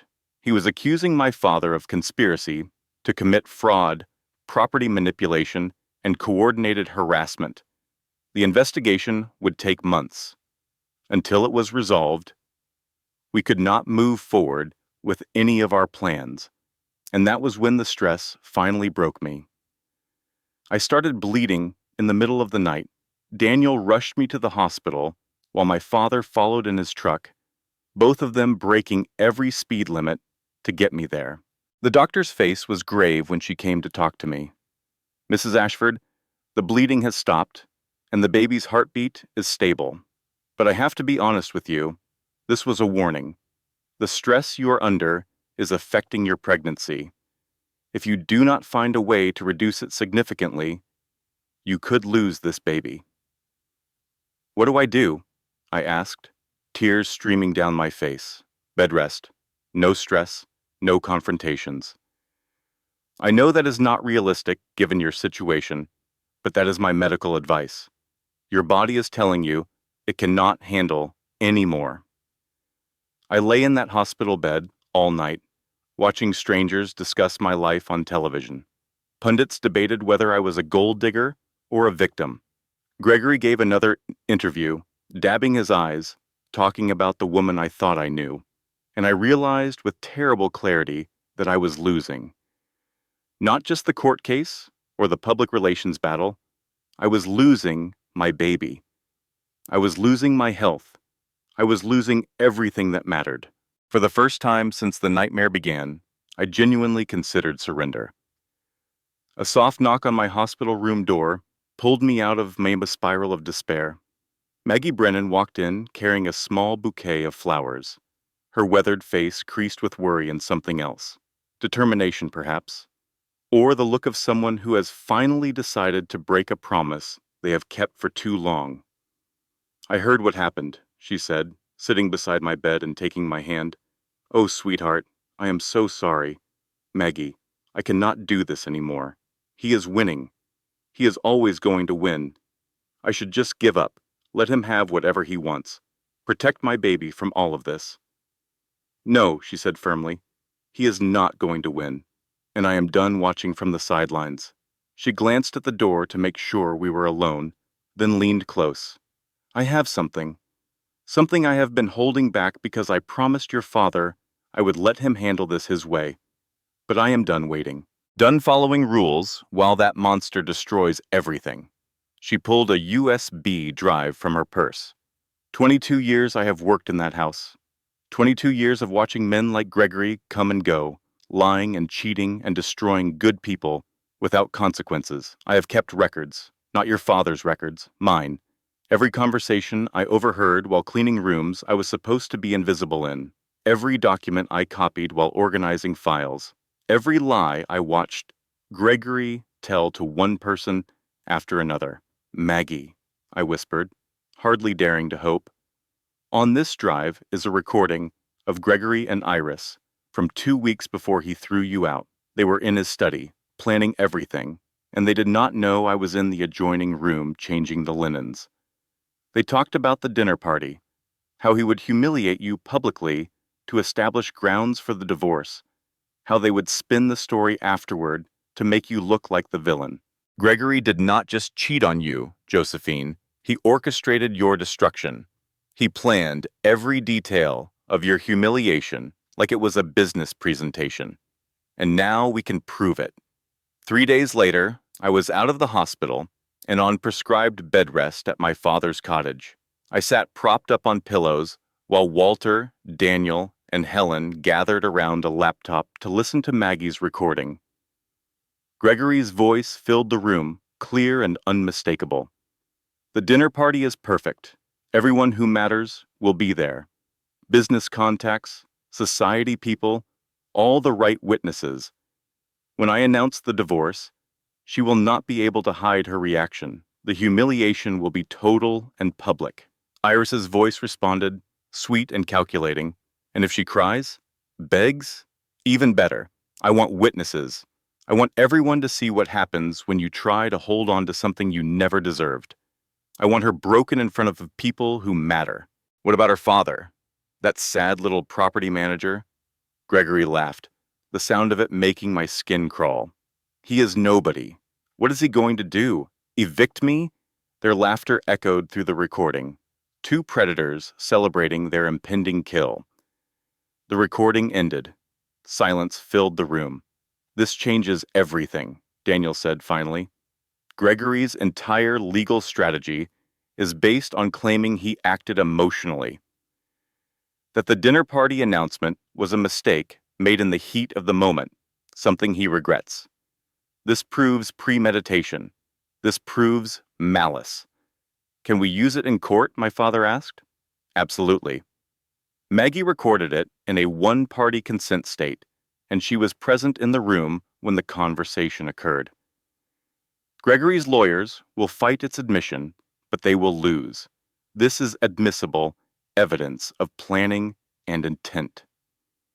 Helen had been making calls from the kitchen. She came back with news that shifted everything. I tracked down Iris, she said. After she walked out on Gregory, she tried her usual routine.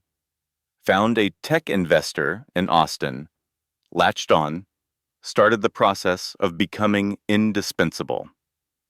But here's the thing. The guy Googled her, found the news coverage of your divorce, kicked her out within a week. Where is she now? Extended stay motel outside Dallas. She is broke, Josie, running out of options fast. And here's the interesting part. Helen sat down, her eyes bright with the thrill of discovery. I did some deep background research. Iris Montgomery has been married 3 times before Gregory. Each time, she walked away with a significant settlement. And each time, her husband's financial records showed irregularities immediately after the wedding. Missing funds, forged signatures, suspicious transfers. You think she was stealing from them? I think the FBI might be very interested in talking to her about a pattern of fraud across state lines, especially if someone pointed them in the right direction. The video call with Iris was arranged for the next day.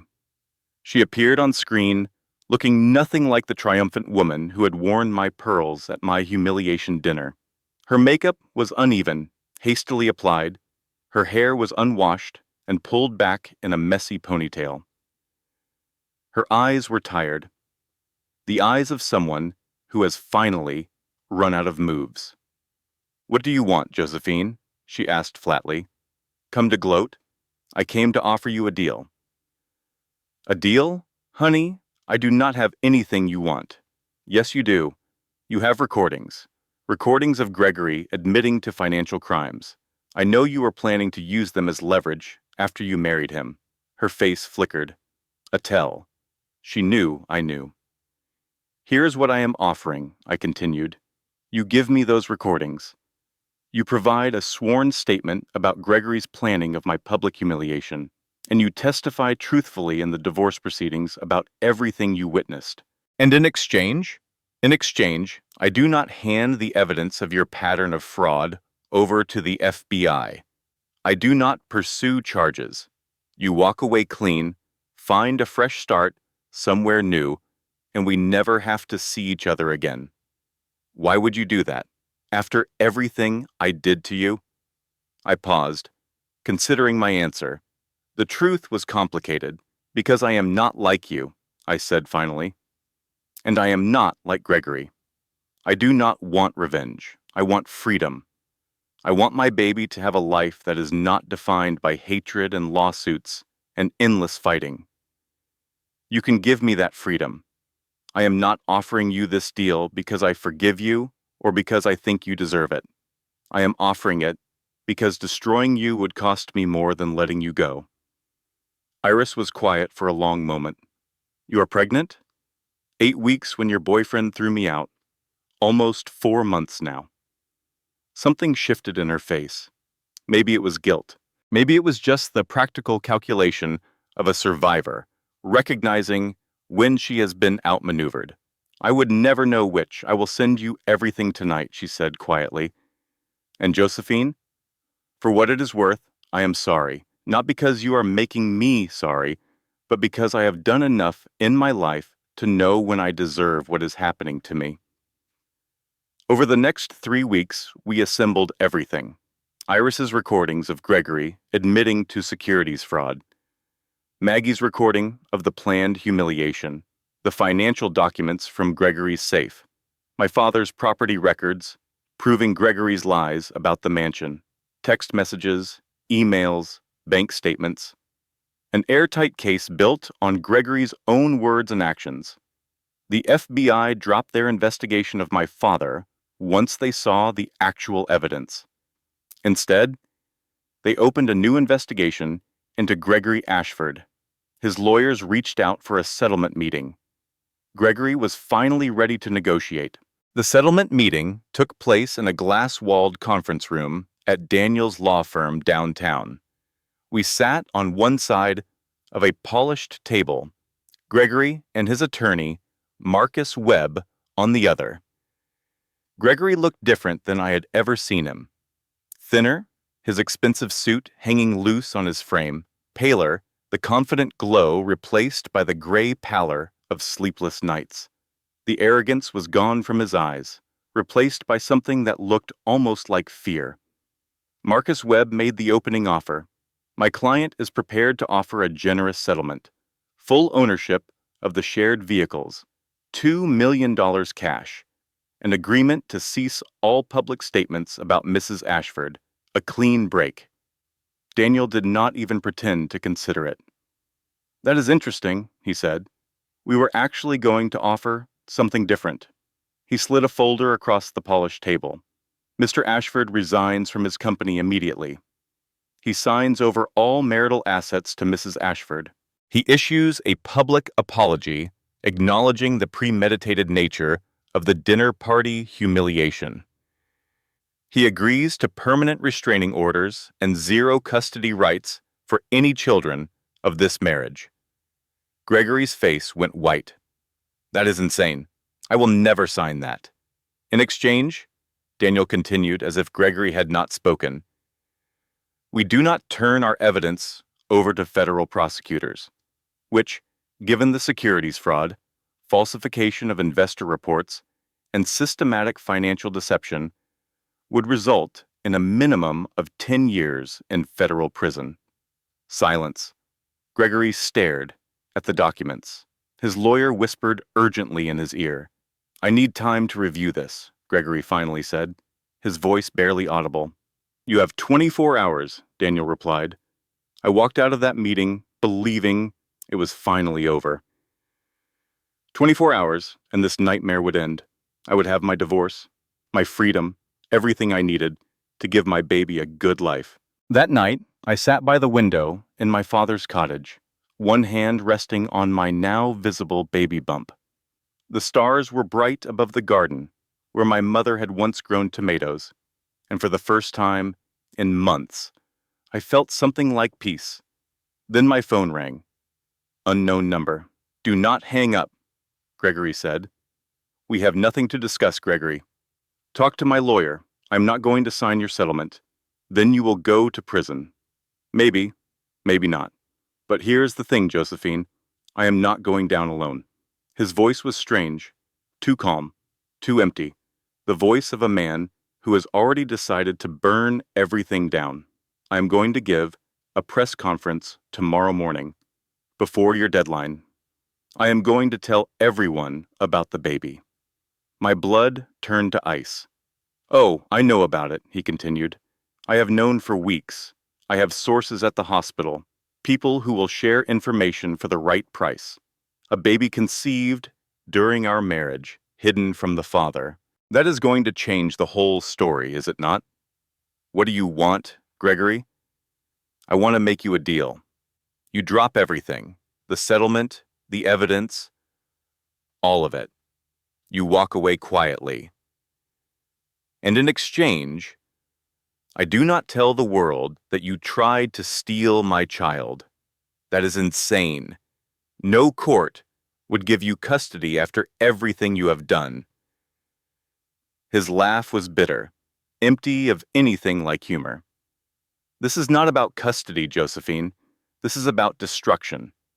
Even if I lose every case, even if I go to prison, I will spend every day, every dollar, every breath making sure that child knows what you did, how you lied, how you hid them from their father, how you used them as a weapon. I will poison your child against you. I will make sure they grow up hating you. That is my promise, not a threat, a promise. Silence stretched between us. Sleep on it, he said. You have until 9 a.m. The line went dead. I sat frozen for hours after that call, unable to move. Gregory was not threatening my legal case. He was threatening the one thing I could not protect with lawyers or evidence: my child's peace of mind, their sense of who they were, their ability to grow up without being torn apart by their parents' war. I could win every battle and still lose the war, because some wars do not end in courtrooms. They end in the hearts of children who grow up hearing poison about their parents. For the first time, I genuinely did not know what to do. At 3 in the morning, footsteps sounded on the cottage porch. My father appeared in the doorway, wrapped in his old robe, his face showing that he had not slept either. You should be asleep, sweetheart. So should you. He sat beside me on the window seat, his presence as solid and comforting as it had been my entire life. I heard the phone call. He said quietly, Dad, what do I do? If I fight him, he will spend the rest of his life trying to turn my child against me. But if I give up, he wins. He gets to walk away from everything he did. My father was quiet for a long moment. Then he said something I will carry with me for the rest of my life. Let me tell you something about your mother, something I have never told anyone. He looked out at the stars above the garden. When she got sick, when we knew the cancer was going to win, she made me promise her something. She took my hand and she said, Walter, when I am gone, do not let grief turn you into someone I would not recognize. Do not let anger and pain make you hard. Stay soft, stay kind, even when it costs you. I have tried to honor that promise for 27 years. It is why I did not destroy Gregory at your wedding, even when everything in me wanted to. It is why I let you make your own choice, even when I knew it would hurt you. But Josephine, being kind does not mean being weak. Your mother was not weak. She was the strongest person I have ever known. And her strength came from something Gregory will never understand. What? She did not fight to win. She fought to protect. There is a difference. He turned to look at me, his eyes holding all the love and wisdom of a lifetime. Gregory thinks this is a war. He thinks you are enemies, and whoever destroys the other most completely is the winner. But you are not fighting him, sweetheart. You are protecting your child. And protection does not require hatred. It does not require revenge. It just requires doing what is necessary. But what if he poisons my baby against me? Then you tell your child the truth, not with anger, not with bitterness, just the truth. And you trust that love is stronger than poison. You trust that a child raised with genuine love will recognize genuine love, even if it takes years. Gregory's threat only works if you believe hatred is stronger than love. Do you believe that? I thought about my mother, who I barely remembered. I thought about my father, who had raised me with patient love through all the years without her. I thought about the baby inside me, who had already survived so much. No, I said finally. I do not believe that. Then you already know what to do. 9 a.m. A hotel conference room. Press gathered with cameras and microphones, expecting Gregory's press conference, expecting another round of accusations and sympathy seeking. Gregory stood at a podium, notes in hand, ready to destroy me one more time in front of the world. But before he could speak, the doors opened. I walked in, visibly pregnant now, my bump impossible to hide, head high, flanked by Daniel, my father, and our legal team. Gregory faltered, his prepared script suddenly useless. What are you doing here? I am not here to stop you, Gregory. I am here to listen. Go ahead. Tell everyone about the baby. Tell them whatever story you have invented. This was supposed to be my announcement, he said, uncertainty creeping into his voice. It still is. But I am going to respond. Right here. In front of everyone. No lawyers, no press releases, just truth. I stepped to a second microphone that Daniel had already arranged. My name is Josephine Callahan. 4 months ago, my husband threw me out of our home in front of 200 witnesses. That same morning, I had discovered I was pregnant. I have not spoken publicly until now because I was advised that silence was strategically wise, but I am done being strategic. I looked directly at Gregory. Yes, I am carrying Gregory's child. Yes, I kept it private, not as a weapon or a secret, but because I wanted to protect my baby from exactly this, from being used as a pawn in a public war. Gregory has threatened to spend the rest of his life poisoning our child against me. I believe him. He is a man who plans his cruelties carefully. I have heard the recordings. But here's what I want everyone, including my child someday, to understand.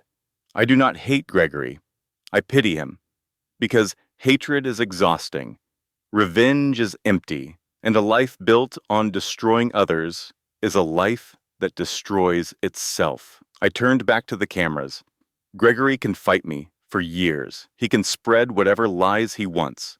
But I am going to raise our child with love. Not because I am naive, but because it is the only thing that lasts. And someday, when that child is old enough, I will tell them the truth. The whole truth. And I will let them decide for themselves what kind of people their parents were. I am not going to drop my case. I am not going to hide. And I am not going to let fear of Gregory's threats stop me from protecting myself and my child. The settlement offer stands. He has until noon. I walked out. Gregory stood frozen at his podium, his prepared speech useless, his threat neutralized. At 11:47 that morning, Gregory sat alone in the law firm conference room. His lawyer had stepped out. No one was there to hold his hand. He signed the settlement. Every page, every clause, full surrender. When he was finished, he looked up at me with something in his eyes I had never seen before. It might have been regret. "You know I loved you once," he said quietly, "in the beginning. Whatever you believe about me, that part was real." "I know," I said. That is what makes all of this so sad. For what it is worth, I am sorry. About the dinner, about Iris, about all of it. Apologies do not undo damage, Gregory, but I accept them anyway. Not for you, for me, so I can move on. I stood up. Goodbye, Gregory. I walked out and did not look back. The federal investigation moved forward despite the settlement. Gregory cooperated with prosecutors, named names, provided evidence against bigger players in the financial fraud scheme. In exchange, he received 3 years instead of 10. I watched the news coverage of his sentencing. Him in handcuffs. The confident millionaire in prison orange. The man who had thrown me out of his rented mansion being led away to a cell. He served his time quietly. When he got out, he was 50 years old, broke, and unemployable in any field that mattered. The last anyone heard, he was managing a car rental counter at an airport 3 states away. He never remarried, never rebuilt, never became anything more than a cautionary tale. I kept my promise to Iris. I did not turn her over to the FBI, but the internet has a long memory, and her testimony in my divorce case made headlines. Her game stopped working. Every new target Googled her name and found the coverage. The Black Widow's web was finally exposed. Gregory's mother, Catherine, wrote to me once, about a year after the settlement, a handwritten letter on expensive stationery that must have cost her dearly. She had sold everything by then. Dear Josephine, the letter read, I do not expect forgiveness, and I am not asking for it. I just want you to know that I finally understand what I did. I raised my son to believe that image mattered more than character, that status was worth any cost. I created the man who hurt you. That is my punishment, knowing that. I never wrote back. Some wounds are too deep for correspondence. But I kept the letter. Elizabeth Rose Callahan was born on a Tuesday morning in March.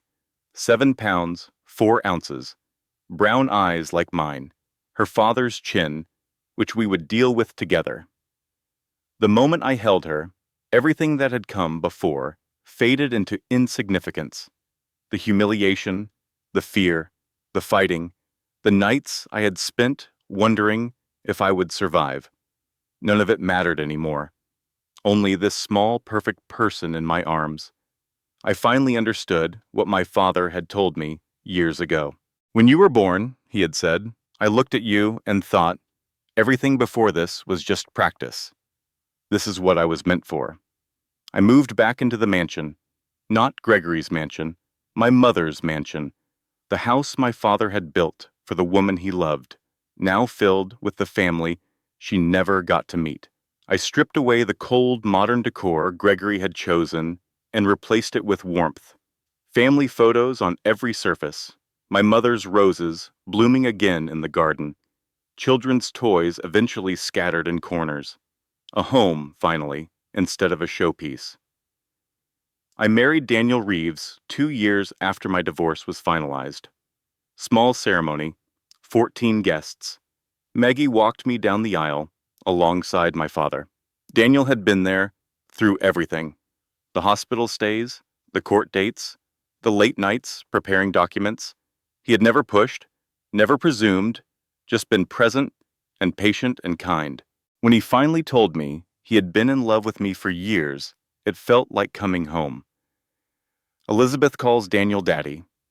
She knows the truth, told age appropriately when she was old enough to understand. But Daniel is the only father she has ever really had, the only one who showed up. We had 2 more children together. James and Rose, the twins, born when Elizabeth was 2. My father's cottage became too small for Sunday dinners, so we had them at the mansion instead, around a table long enough for everyone. I started a foundation for women escaping financial abuse, not with my father's money, but with my own, built from the settlement and careful investment over years. We taught women about credit and contracts and recognizing manipulation. We helped them build the independence their abusers had tried to steal. 12,000 women in 5 years. 12,000 women who learned what I learned the hard way. That money is not just currency, it is freedom, and no one should be able to take it from you without your consent. My father watched his grandchildren grow. He told them stories about their grandmother, about the roses she wanted to plant, about the house he had built for her that was now filled with the family she never got to meet. But time catches us all, eventually. Sweetheart, he said one evening, as we sat in the garden watching the children play. The doctors say I do not have much time. A year, maybe less. Dad? No. Listen to me. Everything I have, everything I built, goes to you. Not because you need it, because you are the only person I trust to use it the way I tried to protect people, to build things that matter. To remember that money is a tool, not a treasure. You are going to fight. No, sweetheart, I am going to rest. I have waited 27 years to see your mother again. I am ready, but I am not worried about leaving, because I know you will be fine, better than fine. You are the strongest person I have ever known, stronger than me. My father died on a Sunday morning in October. He was 83 years old. He spent his last weeks telling stories about my mother, playing with his grandchildren, making sure every detail of his affairs was in order. His funeral had over 600 people. Business partners, employees, people he had helped anonymously for 50 years. I learned things about my father that day I had never known. Scholarships he funded, hospitals he built, families he supported through hard times without ever taking credit. He was Harold Morrison, real estate developer, and he was also just Walter Callahan, the man in flannel shirts who drove an old pickup truck and loved his daughter more than anything in the world. 20 years later. The mansion is full of life again. Elizabeth's graduation party fills every room, spills out into the garden, fills the air with laughter and music. My daughter stands surrounded by friends and family, her college diploma in hand. She looks like me, everyone says. Same strength, same warm eyes. I watch from the garden, silver in my hair now, and feel Daniel's arm slip around my waist. She is amazing, Josie. We did good. We did. All of us. Elizabeth breaks away from her friends and walks toward me. Mom, I want to talk to you about something. Anything. I've been thinking about my birth father. About Gregory. My heart clenches, but I keep my face calm. I found out he died, she says, 3 years ago. His obituary showed up in a search I was doing for a school project. I did not know either. It made me sad. Not for him exactly. I never knew him, but sad for who he could have been. What might have happened if he had made different choices. I have thought about that too, I admit. Many times. But here is what I realized, Mom. I am not sad about my life. I had you. I had Dad. I had Grandpa Walter. I had the best family anyone could ask for. She hugs me, and I hold her the way I have held her since the first moment she was placed in my arms. I just wanted to say, thank you, she says, for protecting me, for telling me the truth when I was ready, for never making me feel like I had to choose sides or carry your anger. You could have raised me to hate him, and I would have, but you did not. I just wanted you to be free, free to feel whatever you feel, and I am, so thank you. That night, after the party ends and the house falls quiet, I walk out to the garden alone. I sit on the bench where I last talked with my father, the same bench where he proposed to my mother 60 years ago. The mansion glows behind me, full of family, full of love.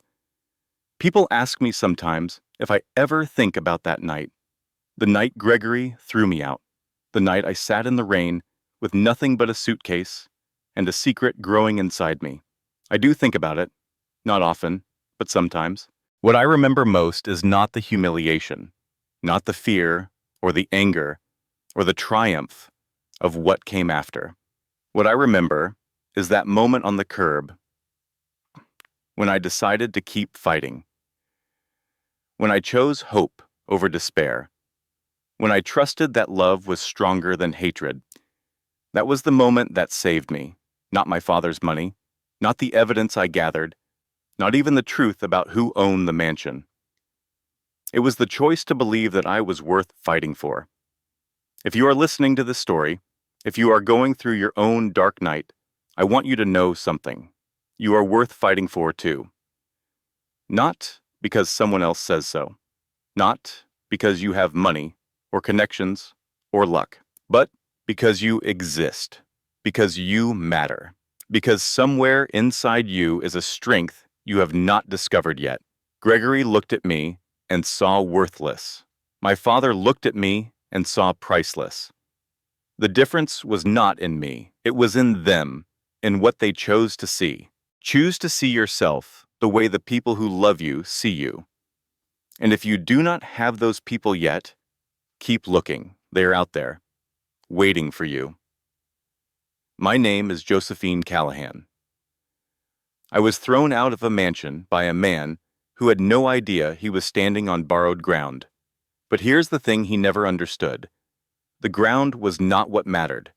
What mattered was who I became when I had to rebuild from nothing. And that, no one can ever take away. Josephine Callahan Reeves served as director of the Second Chance Foundation for 25 years, helping over 40,000 women escape financial abuse. She and Daniel celebrated their 30th wedding anniversary surrounded by their 3 children and 7 grandchildren. The Morrison estate remains in the family. Elizabeth plans to raise her own children there someday. Gregory Ashford died alone at the age of 56 in a one-bedroom apartment in Nevada. No family attended the funeral. Iris Montgomery disappeared into anonymity. Maggie Brennan retired at 75 and lives in the guest cottage on the estate where she teaches the grandchildren to bake cookies every Sunday. On Walter Morrison's grave, beside his beloved wife Elizabeth, fresh flowers appear every week. Someone still visits. Some love stories do not end. They just change form. And remember, you are worth fighting for. This story carries one powerful lesson. Your worth is never determined by the person who leaves you. It is determined by the life you build after they are gone. No matter how dark the night, no matter how cold the rain, there is always a morning waiting for you. But only if you refuse to stop fighting. If this story touched your heart, if it reminded you of your own strength or someone you love, leave a comment and tell me. Your words might be exactly what another woman needs to hear tonight. Hit that like button so this message can reach someone who is sitting on their own cold curb right now, wondering if things will ever get better. Share this story with a friend who needs to hear it. And if you have not already, subscribe to this channel and turn on notifications so you never miss a story that could change the way you see yourself. This content was carefully researched, developed, and manually edited to bring meaning and valuable life lessons to our audience. Thank you for being here. Thank you for listening. And thank you for believing that love is always worth fighting for.